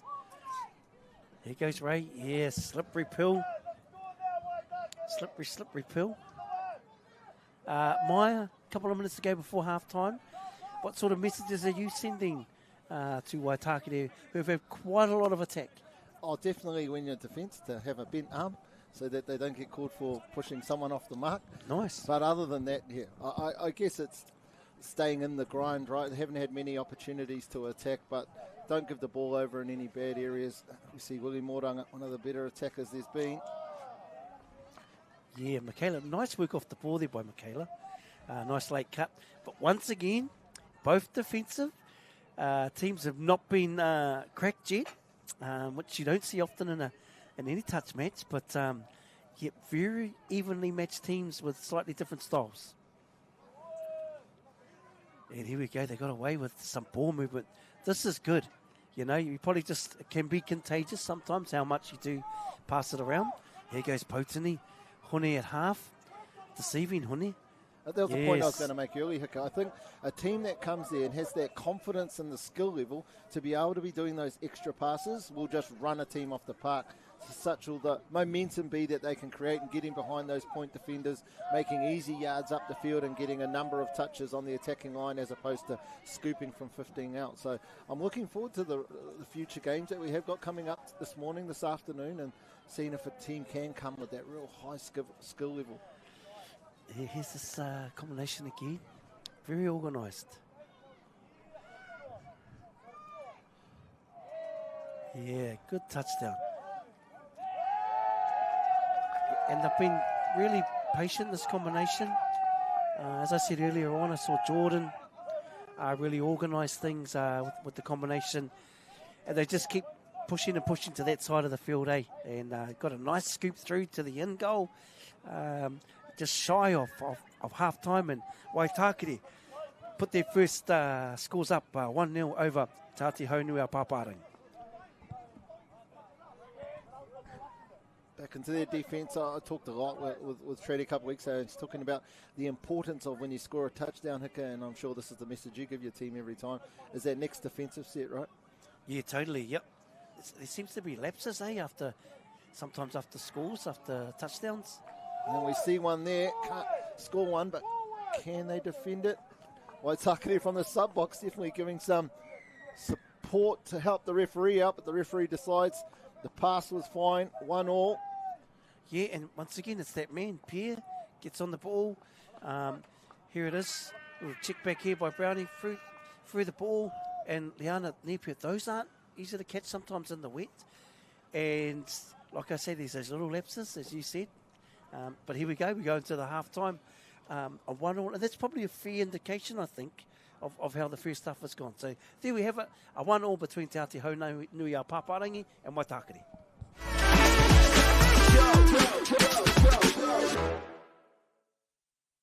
Don't miss this amazing value for Black Friday. Keep a lookout for exciting products at the lowest prices. Where you find a competitor's low price on the same stocked item. We'll beat it by 15%. Even during Black Friday. Lowest prices are just the beginning.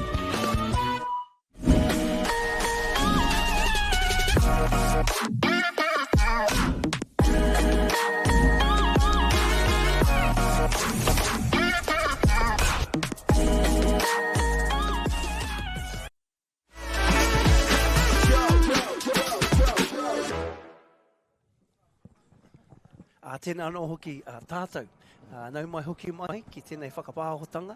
Pāwhuti Porou Māori 2024. Ko te wā weherua, tahi kia te Ātihaunui-a-Pāpārangi, tahi kia Waitākere, ko tēnei reanga o te Hanumi tāne wahine.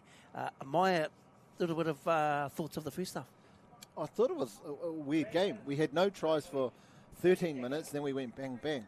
And then that brought up an interesting point you make, how often after a touchdown is scored, that team lapses. How does that happen when pretty much the attacking team who scored the try all subs off and there's a whole brand new team going on? Is it because you've been in the sub box, your comms aren't up, you just go out there and you're not connected? It's a bit of a global issue, right? Within the game, you see it here, and you may see it way over in your other neck of the woods, USA, where you like to hang out.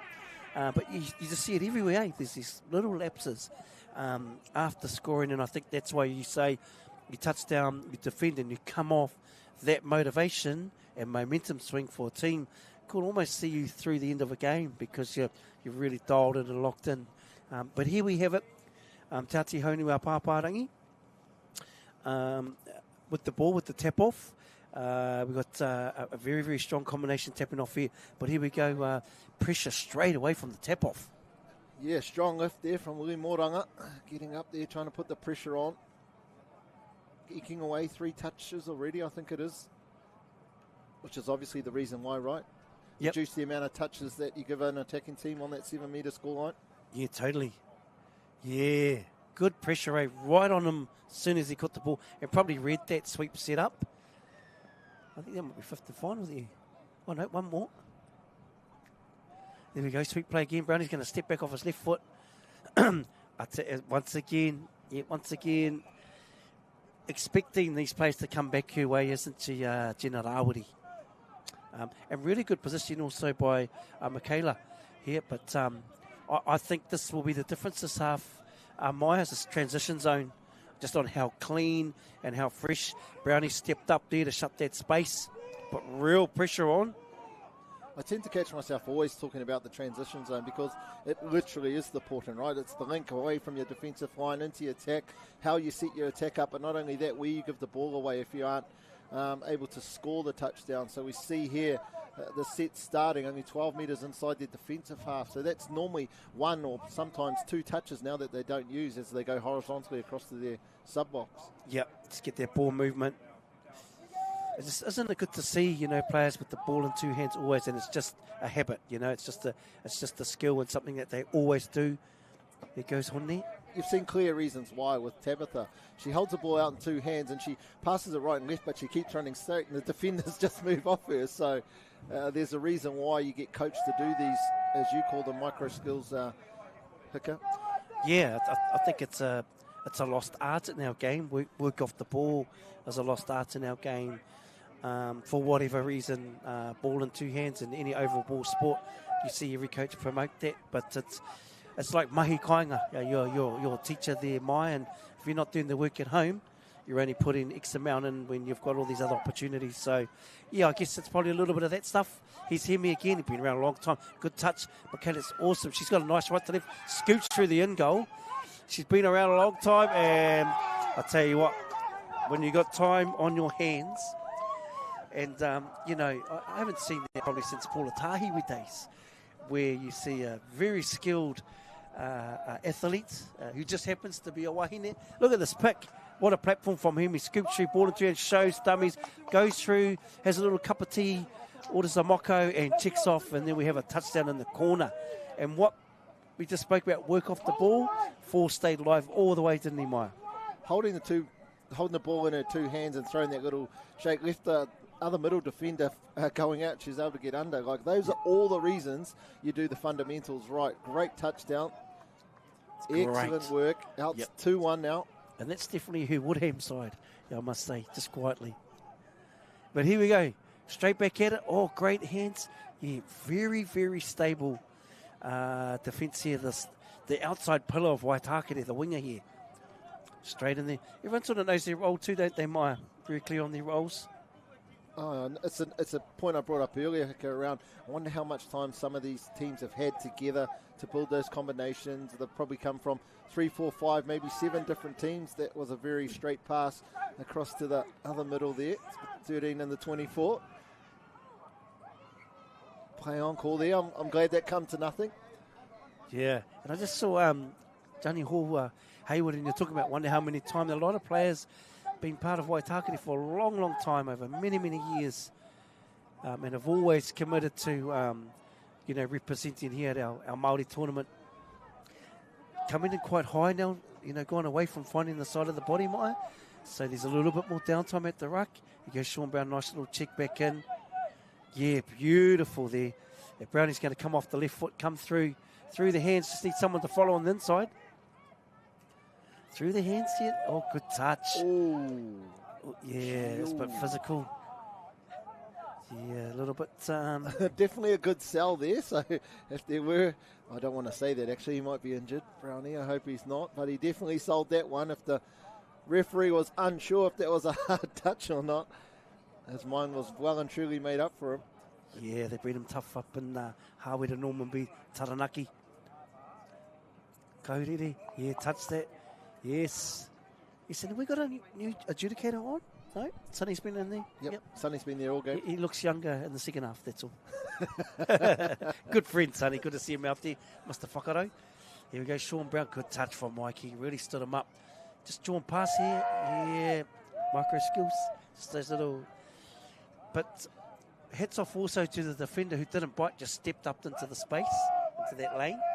That was set up by the good touch that you referred to by Mikey. Totally. Sean Brown, you very rarely do you ever get him off the ruck, and you can see him again. He's pulling out all of his tricks. He got that one too.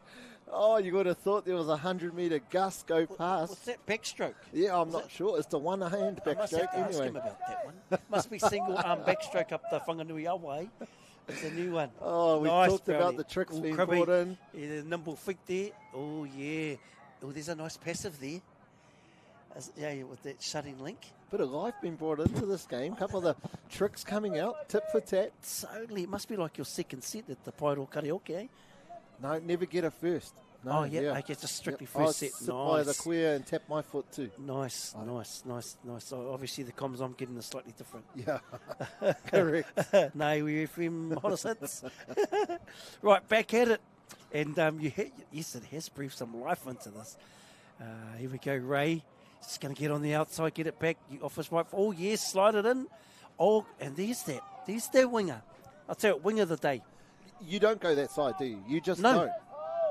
She's worth two players, maybe 2.5. Gina Rawiri, she's just, man, all over it. And he's learnt, no, I won't go that way. Oh, yes. Really, really good to see how defenders are just lifting, not shutting. Used to be the auto shut. It's the IQ, right? In terms of ability to replay, understand what's happening, and being in the right position rather than having to run fast to get to it. What do those letters mean, IQ? I just know the IDK. I don't know IQ. Yeah, I just thought I'd ask. Yeah, because there's a new one come out, FAB, but we can't say that actually what it really means. But I just wonder what IQ means. Oh, okay. Yeah. I'll Google it. Yeah, thanks for that. Cool. My word for the day was precipitation. You're not supposed to ask me about two. Precipitation, yeah. And ka kimi te kupu Māori hoi anō, Waitākere, kei te anga whakamua, kōkiri whakamua. There's definitely been some life injected into this one. Look at it, Hohu at half. We come through, Willie Mo's looking for a clean pick on the back end. A great touch there. Willie Mo uses his feet. Oh, look at it, man. Just injects himself. And there we go again. Liana Napier comes in and shuts down a certain touchdown. She would have caught that and touchdown in the corner. Oh, yes, this is really getting spicy, isn't it, Maya? Not that long ago, as we actually just tune in to see what Willie can do here. Goes back short side, good defence. Kirby had that one well and truly under wraps.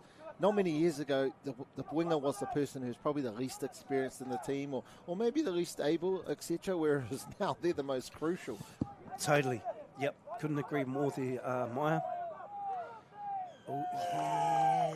Call was always coming, wasn't it, Hiccup? It probably wasn't a smart one to give away that one, eh? No. But, hey, they're out there sucking in the big ones. We're here in the VIP suite of the Māori commentary team. Nice little flip. Just trying to square them up. He got them reaching. Been very stable on the goal line defence. Both teams been very, very hard to crack. Just moving this defence to the side. Yeah, fake here. Oh, yeah, little crossover. Nice. Comes through. Oh. The late cut was probably on there. Yeah, nice setup though, eh? Crossover. Yeah, it was. But these Māori kura, these wahine on the fringes have really put pressure on both sides of attackers. Here we come, coming through there on the field. Surprised there's not more late cuts happening in terms of obviously the defender chasing hard one way and knowing how hard it is in these conditions to move laterally. Totally. Skip pass. Yeah. Way to force that pass away. That is the pressure pass. But yeah, I totally agree. We saw the last attack from Waitākere. The cut was on a clean late cut. Good work through the hands. Hopuhopu. And how vital, Maya, we can just see the communication late in this half. It's really lifted. Yeah, that was the halftime talk, was around the comms and talking about when they were transitioning onto the field, coming on with purpose. So not waiting till you get out there to then start talking about what we're going to do, but get it sorted in the box. So when we come out, we're connected. Ooh, down the short side, Mikey looking for a 6 again. Yeah, Kahurere stepped up into the lane. It's definitely just part of the game now. People are more lane defenders opposed to body. And it's just filtered through the grades. Goes Potini. And the big reason for that, Hooker? Well, if you bite early, then obviously the window's a lot bigger, isn't it? Whereas if you put down in that defender, here she goes to Tabitha up the field. Be good to see her take a little bit more control and direction. Pierre's going to come in. They've made big yards on the back end here. Is he going to come short side? Yes, he is. Late cut. That's that late cut. Over the top through the hole. There it is. That is the play. That is the play. And it wasn't about speed, was it? It was about manipulation from Pierre. Forced him to latch on a short side late cut. Nice little check there. And, that was it. Yeah, and it was in the bread basket. But, hey, it's definitely a slippery pill, isn't it? It's never really about speed, is it? But in these conditions, even less so. Just being able to manipulate the defender, getting an outside shoulder turned in, and their game over. Yep, definitely. 2-1, big missed opportunity with 3 minutes to go as we see Nathan here. This is good. Just easy meters up the field. Yeah. Hemi. Oh. Because he went in high? Is that what we're thinking, Maya? Yeah, I thought that was a really good call. Yep. Yeah, nice bent arm from the defender again. I think this is the difference this half, is who wants to ruck.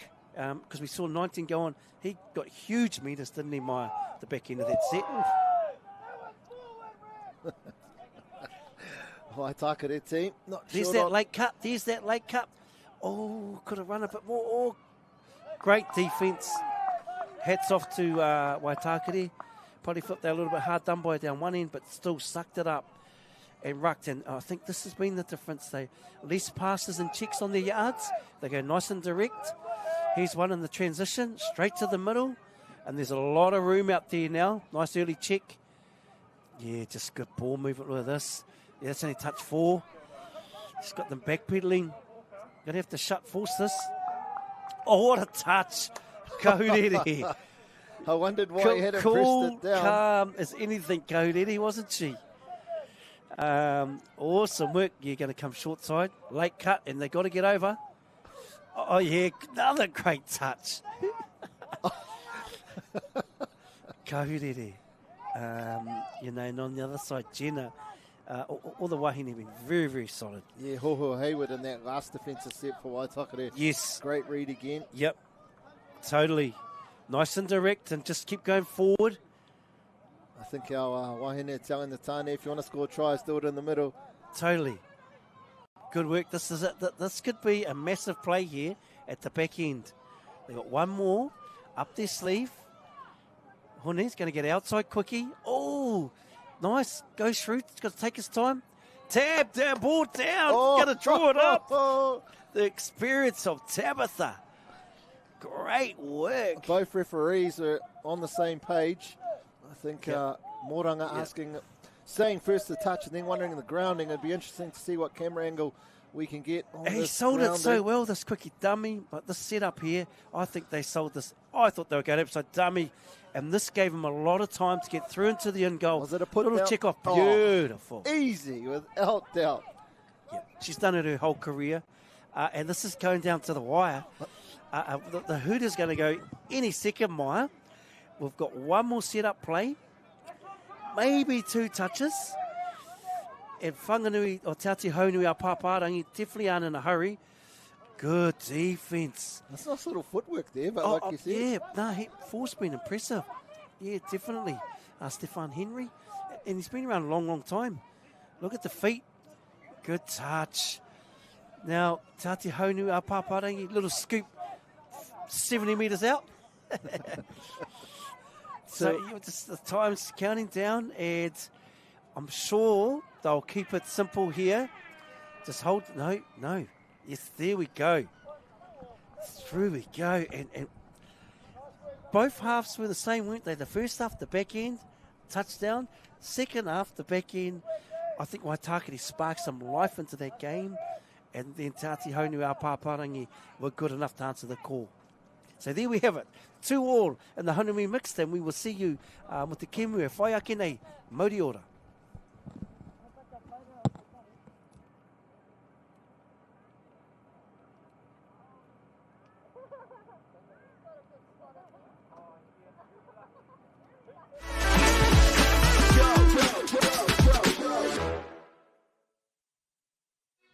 All the big schools are here. Tino uaua ki te rapu kai tākoro nā te iti o te kura. Ka whakawhiti koe mai I tō tinana ki tō ngākau.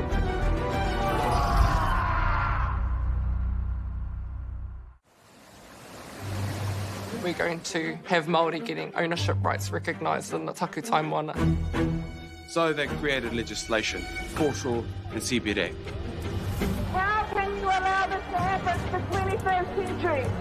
What it is the same old faces, the Ken Meters, the Harawira families, the haters and wreckers. It's about time we started looking to a new future. What you can do in 50,000 turn up. Okay. Let's go then, eh?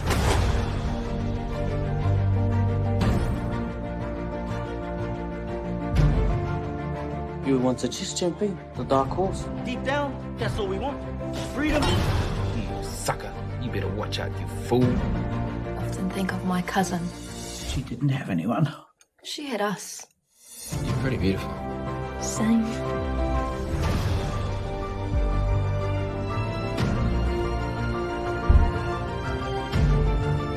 We're going to get you back, Mata. I promise. Kiriata no Aotearoa. Ki whakaata Māori me Māori Plus.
Tēnei te mauri ka whakapiki, tēnei te mauri ka whakakake.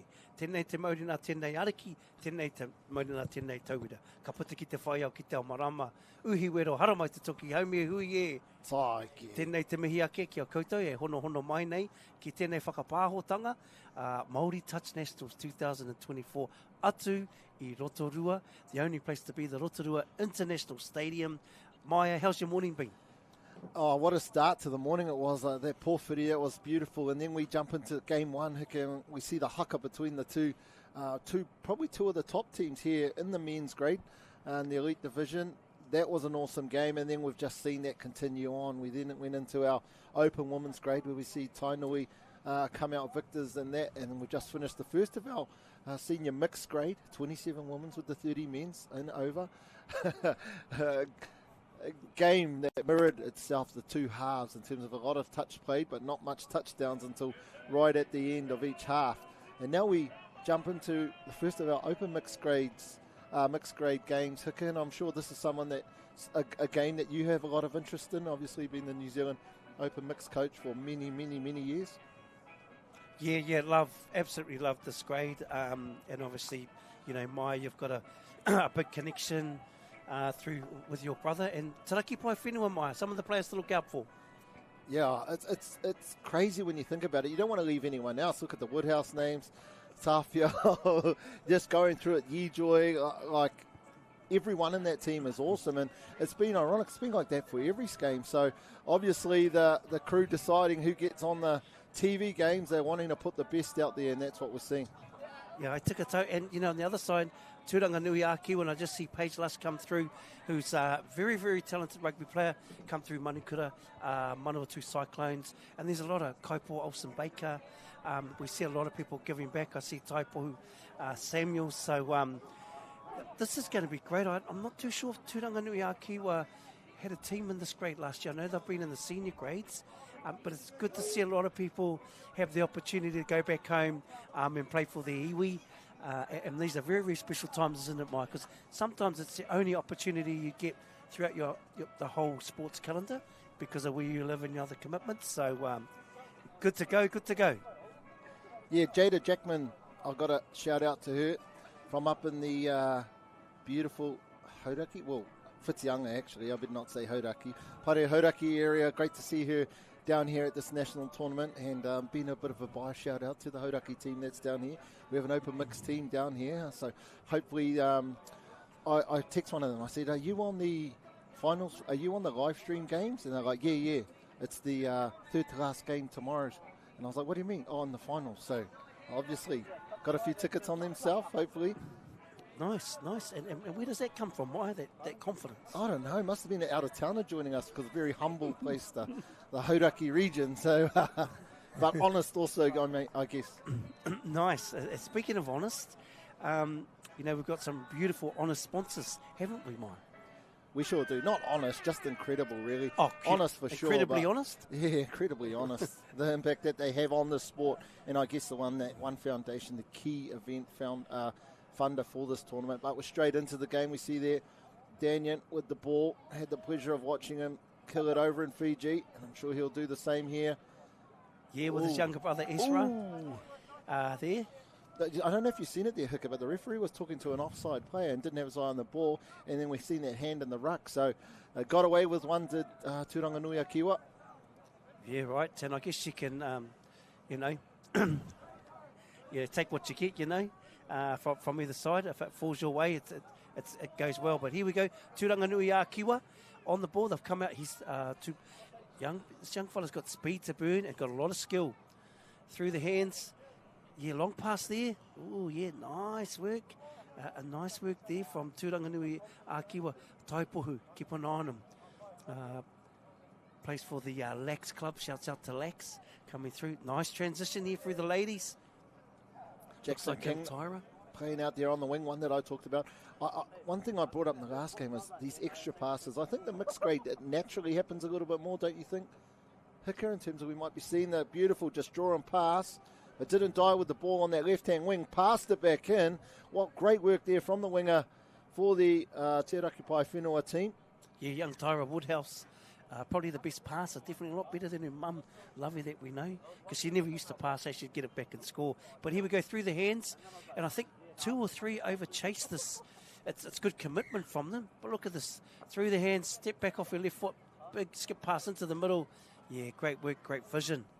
Yeah, that was interesting. Like you say, the effort was there from the Tūranganui-a-Kiwa team in terms of that chase down, but unfortunately that left the middle of the field open. Here they are now, though. Hika looking to bounce back straight away. We talked about there not being a lapse. Te Raki Paewhenua have made sure that happens. Yeah, nice and solid there too. Ariana there for Te Raki Paewhenua. Coming through the field there, little check inside pass. Really liking the skills here coming through. We've got Kale Morgan. Here's Danyan. The girls in this Te Raki Paewhenua team are elite. Danyan now just out to this right-hand side. The touch is called. The referee's looking for help. I think he feels it's a try. And it was. Yeah, the on-field referee was always looking to see if that was going to be a try. Look to the sideline. Sideline gave him the all clear. Yeah, really dominating that orange zone, you know, the transition. But there's that snaky run from Danyan. Gets it outside. Comes through again. Bang, look, no downtime. Straight to him, little outside two-step. Through the hands. Yeah, and unlucky Paige. She was right. She's in the right position. Come through again, Tūranganui-a-Kiwa. Stepping up. What a difference it is. The previous games, not many touchdowns have been scored across the 30 minutes. We've had 2 straight away in the first 3. Yeah. Nearly our third. Definitely. You would have watched a lot of these in terms of, this is my first time back to the Māoris for a while. I'm thinking just on terms of team sheet, I imagine they'll be struggling to be a better team than this Te Raki Paewhenua in the mixed grade, or are there some other gun teams as well? Yeah, or once again, haven't seen everyone. You know, we only, I guess, saw certain teams that were here for Pōwhiri this morning, so those are sort of the teams I only got to see who was here. So it's not till I guess you get to see probably team sheets that you know that's here, but definitely a lot of great experience, older players, and there's some really young talent in here, especially some of the young Māori Kura that are here this weekend. So I see Willie Woodhouse in the sub-box there, and he's they put a lot of time in the Woodhouse whānau into Te Raki Paewhenua, into that North Harbour touch scene. So a lot of homegrown talent that's come over here from over the bridge. I was commentating one of the games in the secondary schools. Tūranganui-a-Kiwa hot on attack, goes to a 32 platform. We've seen the first. We talked about long balls. We've seen it there. Yeah, Taipohu, very, very balanced player. Got all the skill set, and it's probably just been flying under the radar for some years, but one to watch. Big shot fired there from Tūranganui-a-Kiwa. Be interesting to see the adjustment now from these wingers from Te Raki Paewhenua in terms of, they probably thought no one's throwing long balls, let's be tight. Well, we just seen the first bullet. Yeah, and probably this is the area, you know, that transition where sometimes you probably get 2 or 3 extra metres on the back end if you keep that nice and smooth. Coming through a little 2-step, short side scoop, little skip pass. Yeah, unlucky there because the far side winger actually coming on a shot when it was a mirror. And as you see, Louis hit the right target there, but just couldn't quite finish off. Yeah, we've seen that in every game so far, such are the conditions. Just going back to the Woodhouse contribution to North Harbour Touch, calling a game, secondary skills, there was a Woodhouse coach, a Woodhouse assistant coach, a Woodhouse manager, a Woodhouse assistant manager, and then 3 Woodhouse players in the team. So it's cool, another one of the incredible aspects of this sport of touch. Hika is the whānau element in it. Tūranganui-a-Kiwa hot on attack though. Looks like a good opportunity, couldn't quite beat the defender. And I know the Woodhouse whānau got, Leslie was one of the homegrown heroes, so I guess that's recognition from your own community of what you do, and there's so many people that make our sport great in those privileged positions, I guess really, really hard-working positions. But here we go. I see Ezra's back out here, number 3, and you would have called that game there for Westlake when he was here, secondary schools. Very, very balanced player, and just a heads-up player, younger brother of Danyan, and I guess made that one look a little bit too easy, Mike. A speed again. Haven't we seen it today? That's probably been the narrative of the day. Just some players with express speed that look like they're just in second gear and just getting on the outside of the defender. Good put down. One hand put down, hit it in the right hand and made sure of it. One thing I've loved is we've had no slam dunks. I'm very anti-slam dunk stickers, so it's been great to see. None of those. Fortunately, we've seen a lot of that, which is infringements in the roll ball. Well, if you just look at the technical touch of Ezra, how he got in there, and he sort of bet the person to the bend, as we say. All legal, all stuff, and really, really smooth at it. And, those things can give your defensive team an extra 2 seconds, which is massive in our sport. But here comes Daniel, Louis on the ball, little two-step, steps back through. Yeah, probably didn't finish how he would have liked, Daniel.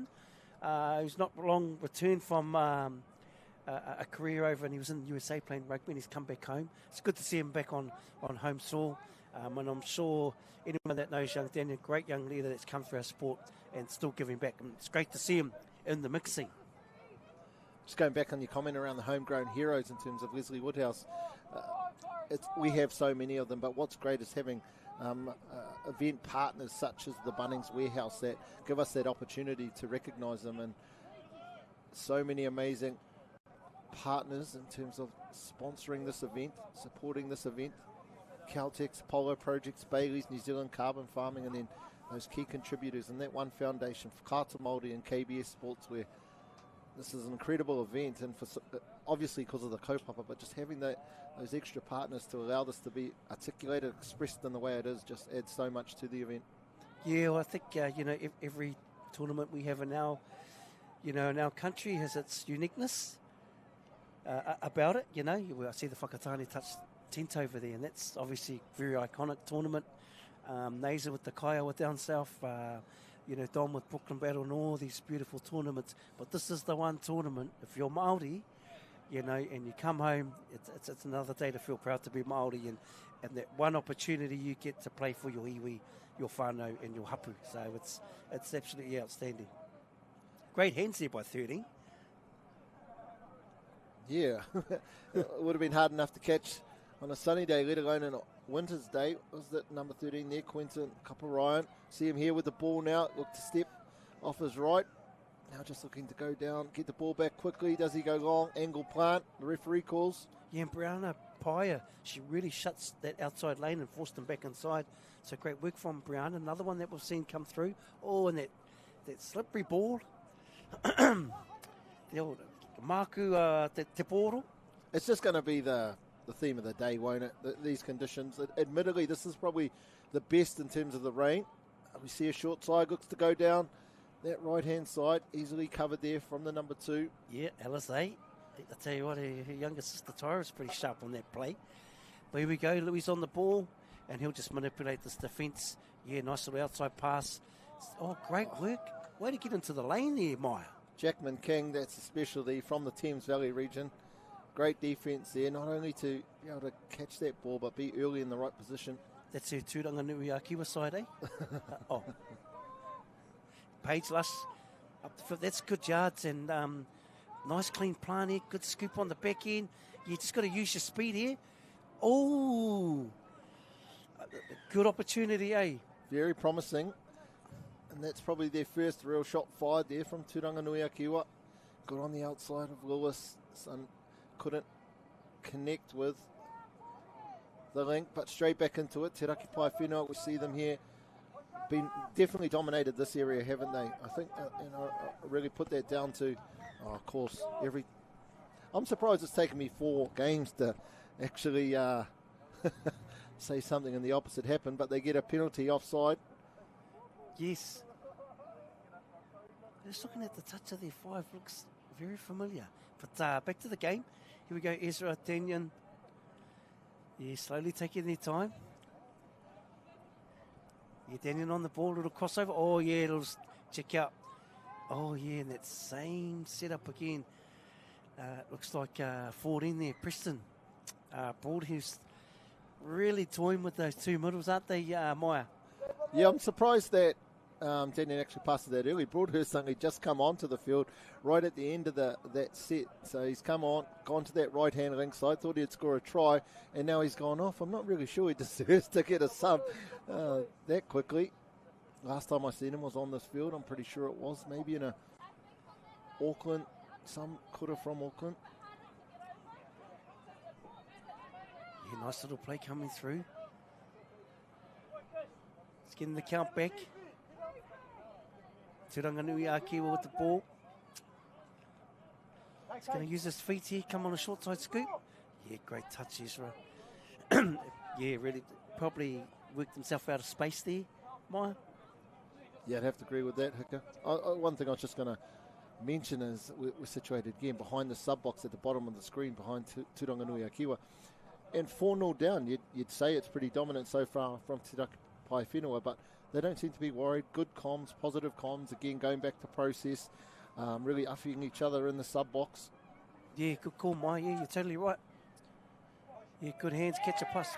Oh, yeah, good work. That far side winger from Tūranganui-a-Kiwa. Thames Valley special. Wow. Yeah, definitely snuffed out a couple. Good work here coming up the field. Yeah, you've got to engage on those. That's a great touch there, young Tyra. Good. Young Alizé. Yep. Alizé. And again, good touch, good ruck. Yeah, this is good stuff, you know, a bit more direct, ball movement. Good touch there by Tyra. But he's the man. I'll get him on the back end of the ball again for an attacking play. Just got to keep the rhythm here now. Oliver Samuels, the player you mentioned, riffing him through secondary schools. What a talent he is, isn't he? Yeah, definitely. Yeah, they're blasting that short side, eh? just not quite executing. There was a small opportunity there. Nice and clean, and this is where you start the rhythm. Good timing from everyone. It's that touch 3 on come Ngā Kaitakuroho. Daniel's on the ball. I do say, yeah, we've got Porou out here. A little two-step play. I was going to go through the middle. Yeah, probably just overran it, the supporting player. Here we go, Paige. This is a nice quick transition. Better Found start. the side of the body, eh? Much better start. What do you call that? Yeah, good call. I like that call. I thought the defender was offside in the ruck. The defender never went to make the touch. The attacker put her in that position. Oh, I'm happy with that. Okay. And the ref called it, so as you said earlier, must be right. Nice. Straight back at it. It's a good touch. Little short side scoop. Yeah, they're just really manipulating that side, and this is what mixed touch is all about, and doing it very clinical with their option taking.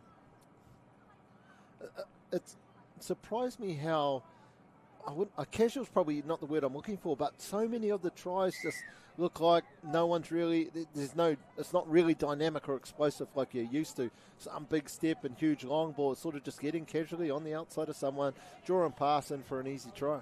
Yeah, they're manipulating the ruck really well, eh? You know, Daniel using the dumper, you know, dumbing the pass, which forces the defence to slide that way.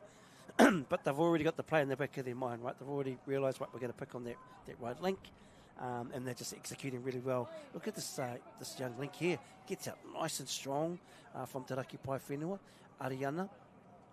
Ngāpuhi Waikato descent. Nice little inside check there. And this is that rhythm they talk about. Yeah, and probably sometimes it's contagious, the check pass, but that's a real heads-up play, you know. A real heads-up play. And there we have it. This will be the last play of the half. Raki Paewhenua taking on Tūranganui-a-Kiwa. They lead 5-0 as we go into the break. Ka kite o koutou, a koko ake nei.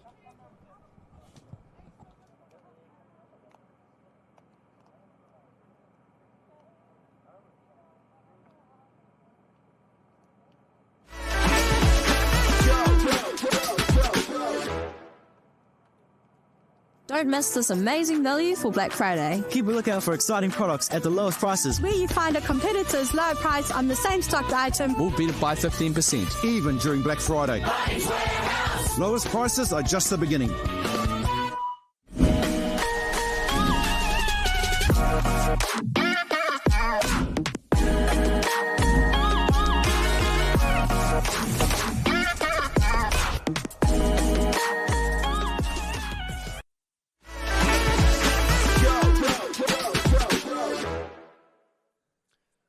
Kia ora mai te iwi, koutou, e hono mai nei ki tēnei a whakapāhotanga.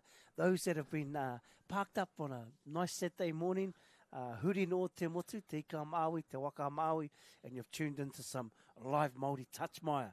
The first half, a little bit of feedback for te hunga kai mā takitaki. Well, obviously Tūranga Nui a Kiwa must be watching the live stream because they've taken their team chat right down the other end of the sub box, so we can't eavesdrop in it and give away their secrets of the halftime chat. Pretty dominant performance there from Te Raki Paewhenua, winning through that transition, that orange zone, just being very dominant there, which is giving them a lot of quality opportunities to score touchdowns on. Again, we've made remarks with regards to the ease. It looked like those touchdowns were scored in terms of the manipulation of the middle defenders, therefore not having to use speed or any dynamic movement, but rather just draw and pass and score those touchdowns. One thing I must say, though, I think the highlight for me was halftime, was seeing Raymond Cairns come out. Referee, just done his 100th international test in the last World Cup over in London earlier this year. Seeing him out here as a referee coach. He is definitely a legend, so great to see him still involved in terms of giving back all of those years of experience. Yeah, it was, as you say, he hit a ton, 100. And there was two people. There was Ray, who was lucky enough to be at Edinburgh at the World Cup, and also Peter Mack hit 100 test caps as a coach. And I'm sure he's parked up somewhere with that moon boot. But here we go, Tūranga Nui-a-Kiwa tap off the second half. Ko tēnei, te reanga, hanumi e ai ki ngā kōrero, tāne wahine. And we have Tai on the ball. He was going to come around on a sweep 24. Yeah, they forced them out of that. They've done quite well. And now they forced the girl to make that touch. Yeah. I don't know if you heard that, but as soon as the ball played, the three middle boys from Te Raki Paewhenua, and they're laughing now, their comms were just going insane to each other and at the other team. I seen the Te Raki Paewhenua sub-box sort of laughing, so I don't know what the plan was coming out there, but they were going hard. Right. Yeah, just sting that from Link. Yeah, I think the sweep play here is on for Tai. Utilising the speed. Oh, nice, yeah, little face play. Oh, yeah.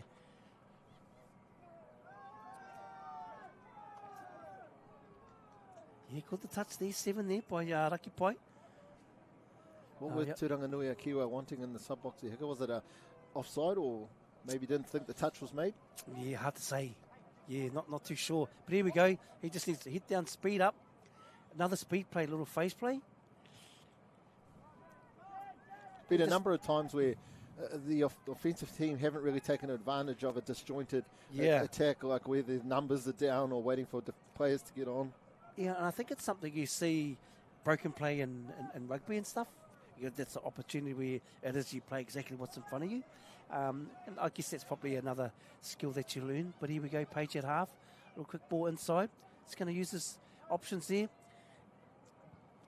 Yeah, these young ladies from Te Raki Paewhenua, they're really ready for any play coming their way. Like, you're not going to surprise them probably on a simple play like that. Drawn pass here. Thought he was going to actually, weirdly, go for a bit of a chip and chase there, just the way he was holding the ball down. Yeah, 3v2. Took out all the space, I guess, for his supporting players. Yep. Yeah, good work there. Young Madison, we would have seen a little bit coming through the secondary school stuff, Maya. Yeah, the girls in this team come from real successful systems, both in terms of youth nationals, secondary school nationals, so strong roster. That was a lovely touch. Yeah, and they're keeping it simple. Daniel, nice little two-step engaging that first defender. And maybe they've adjusted to that. 16 there. Caleb, we just see him getting a well-deserved break. Yep, good call there, yeah. Good work both ends there. By there through the hands. Shows the ball. Coming around, we just see a nice clean platform. Esdras, look at that touch, great touch, and just gets right out of it, releases early. Yeah, just probably one of the exponents we've seen it do really, really clean in the mixed game. It definitely doesn't shy away from the hard mahi on defence. Both teams just finding their feet in the second half. Not really much being done on the 7-metre line as much as their opportunities, but a good yard set here from Te Raki Paewhenua. A crash, I'm pretty sure, was probably more accidental. It's looking like the Tūranga Nui-a-Kiwa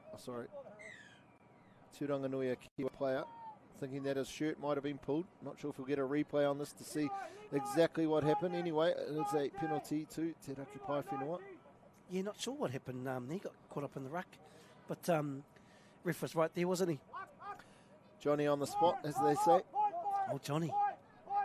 Or Hine on the spot, as Hine. our man Dusto. Hine. Who, sorry? Some would say the greatest referee in the world. Wow. Well, that's what he tells me. Wow. Raki, eh? Oh, good touch. It should know a lot of these players, Brian. Yeah, once again, stepped up into that play. Yeah, and that's where you want to finish on a transition, isn't it, Maya? Far side from your box, turns it over. Yeah, I don't think they're ever expecting to be able to score off that, but like you say, in the far sub box, as we see for the exact reason, Tūranga having to go laterally across the field, eating up their touchdowns and being able to put pressure on them. So all from that smart decision just to throw that long ball out to the right-hand side. We see a cookie back in the middle. Yeah, there we go. Louis and young Dylan Brown, and Louis will be organising this set. Just slowly moving the point of attack. Just manipulating this defender. Might be a little out ball here. Yeah, here we go. Yeah, good read. Good read there. That's the one defensive play that I think referees need to be calmed up for, because there's almost no way you can see if that link left early. Yeah. There's that little traveller ball. Beautiful. And that's one of Louis' specials, that one. And if you're not up to play with that one, he'll get you in that lane. Ooh. Yeah. Unlucky, yeah. It's almost a signature play of Louis, that one. It's a very, very, very good play. It set up a lot of touchdowns. And if you're sleeping and you slip, look at that. Look at that speed. We haven't seen it all game. Bro, this is backyard. Hard out, you know. Definitely looks like it. Through the field, nice little. He's that side plant. Through the field, move the ball again. Just finds the side of the body. He's the type boy. It's probably be good to see inject himself a bit more. He is definitely, you know, team man. Very flat pass off the ruck there, Mike. He probably got away with that. We've seen it, literally 100% of the unforced errors there. It's been poor body position or ball handling from the attacking player. Why is that? Do we not teach the fundamentals at the levels we need? Do we assume because we're at a national tournament that our players have those skills? Yeah, I'm not sure the answer to that, Maya, because is it because the ball's a little bit wet, although it's dried up now, or is that just something that's not been picked up in the development, you know? If we're training outside, you take an umbrella, right? If the ball's a little bit wetter, that should really encourage you to want to get to the side of the player even more so than on a dry day, wouldn't it? Yeah, well, I think you might have answered your own question before. Probably the little bit of the coaching, and even, you know, even your own mates, you know, around you that you're in the same team with, that know, hey, man, your right-hand plant's always been sort of iffy. Let's start working on the technique of it and the micro skills. So, yeah. Here's this young Levin. Oh, what an intercept. That was very good. Wow. Went in there with eyes shut and come out with the ball. Oh. And now Kiwa. They'll kati te karu. Kati ngā karu, was it, right? Oh, right. Gotcha. I tell you what, that's not fair. There seems like a parcel's just been brought into the back of the commentary box. It has to have some fries in it. Maybe a power pie. And that was another very straight pass. Yeah, I'm pretty focused on the game. Sorry, Mai. Yeah. Anyway, back to the touch. Here we go. Tūranga. Yeah, they've let that link make the touch. Broadhurst, he's come in and made that touch for the middle, and we need to, you know, just be onto it on those ones. When you say onto it, what? Well, you need to attack him, eh? Like if he's going to come in and make a touch for the middle, that's who we want to go on, you know, because in the end, he's making Danion's touch, and then it's just a straight man, right? How do you attack him? You send the sweeper around the back his way, yeah, or it's one play, eh? What would you do? Yep, I'd quick him. Yep, I'd go straight in, or the sweeper. But look at Danion, and Louis just holding smart there. You know, they're not. If you look at the tempo that Te Raki Paewhenua played, they're playing at a nice defensive tempo. They're not rushing. Danion's going to come out now, which gives the other defender time, and then he just lifts. No touch there. Just smart, you know, really, really smart rhythm.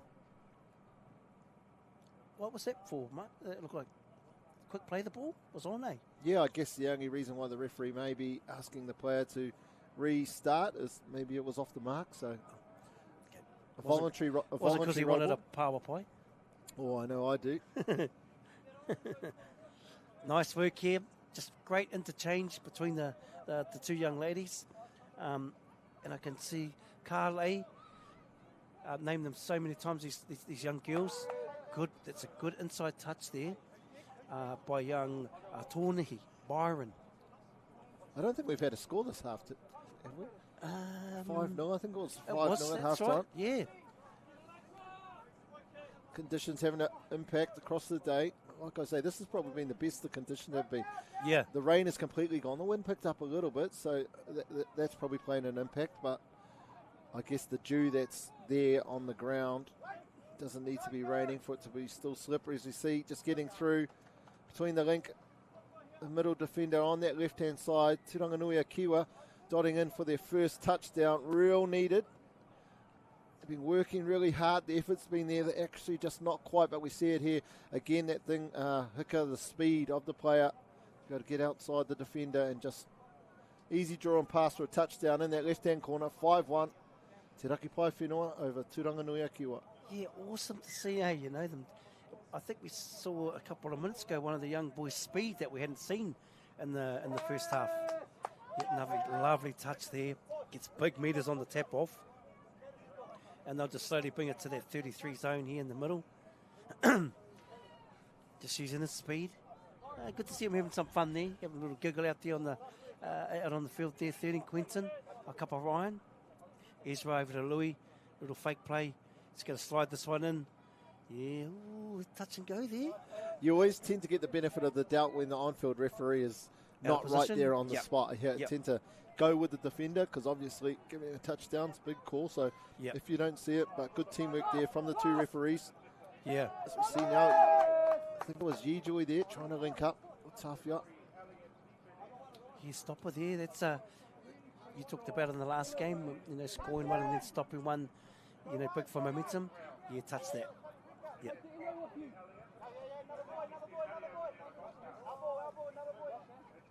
Yep, and you know, our games are around honesty. Come through there and they get the ball back. Way to find the side of the ruck. Tōnehi. They're slowly coming into this. Yeah, probably didn't need to push that pass. Yeah. Probably didn't need to push that pass. Good work there, Alizé. Nice set up, Daniel's back on. They're just doing it sort of in second gear, aren't they, Te Raki Paewhenua? Yeah, they're playing at the rhythm that they're playing at, you know. It's skill-based. Good touch. I don't think it's the opportunity there to put the opposition under fatigue in terms of just jamming it down their throat the whole 30 minutes. It's more, I guess, just controlling the ball, isn't it, and manipulating the defence. Yeah, yep.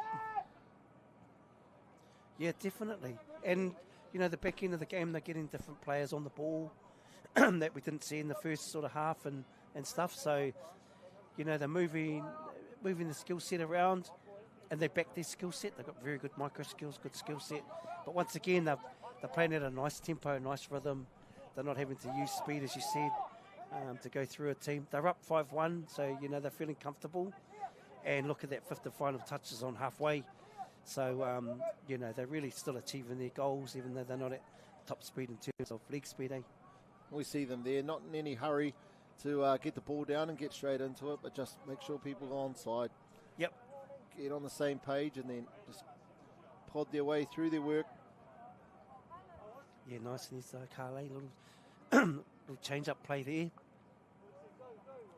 They're starting to just bring out a few plays of the playbook, play what they see.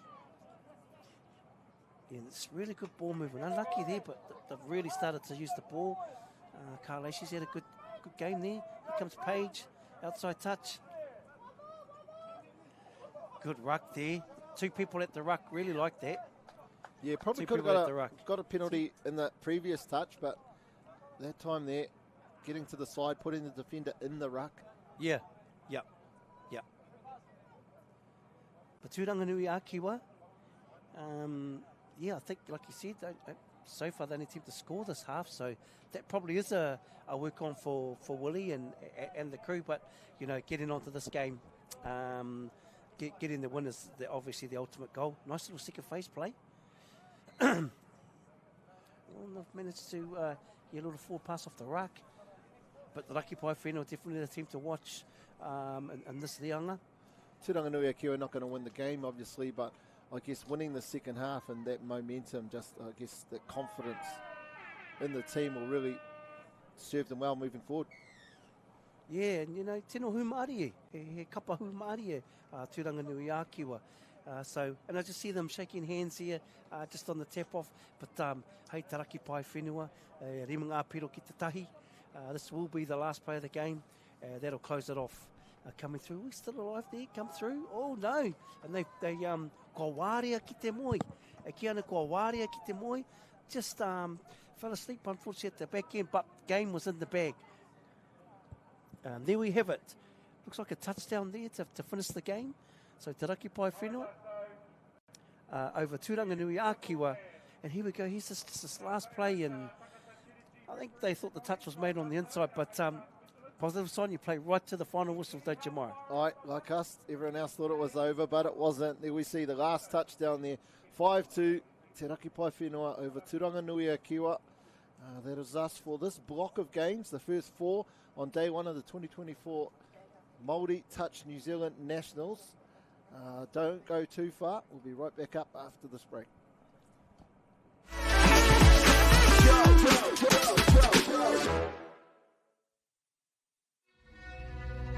The best secondary school hockey teams battle for the Rankin Cup 2023. All the big schools are here. Tino uaua ki te rapu Waitākere Ngati tio te kura.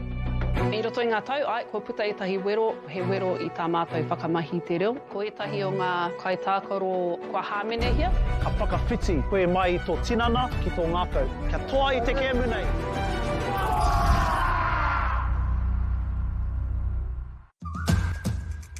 Hurrā! I te ana koe mō tā Tainui haerenga. Learn pūrākau. Explore te taiao. Hai mai! Tūhura ki whakaata Māori me Māori Plus. We're going to have Māori getting ownership rights recognised in the taku taimwana.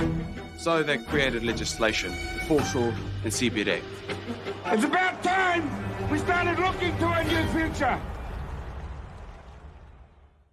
Dan Carter knew the power of winning. Your instincts tell you the sky's different. The flip side of that was the intense pressure. I'd go back to my hotel room and I'd be broken. Dan Carter, a perfect 10. Ki whakaata Māori me Māori Plus.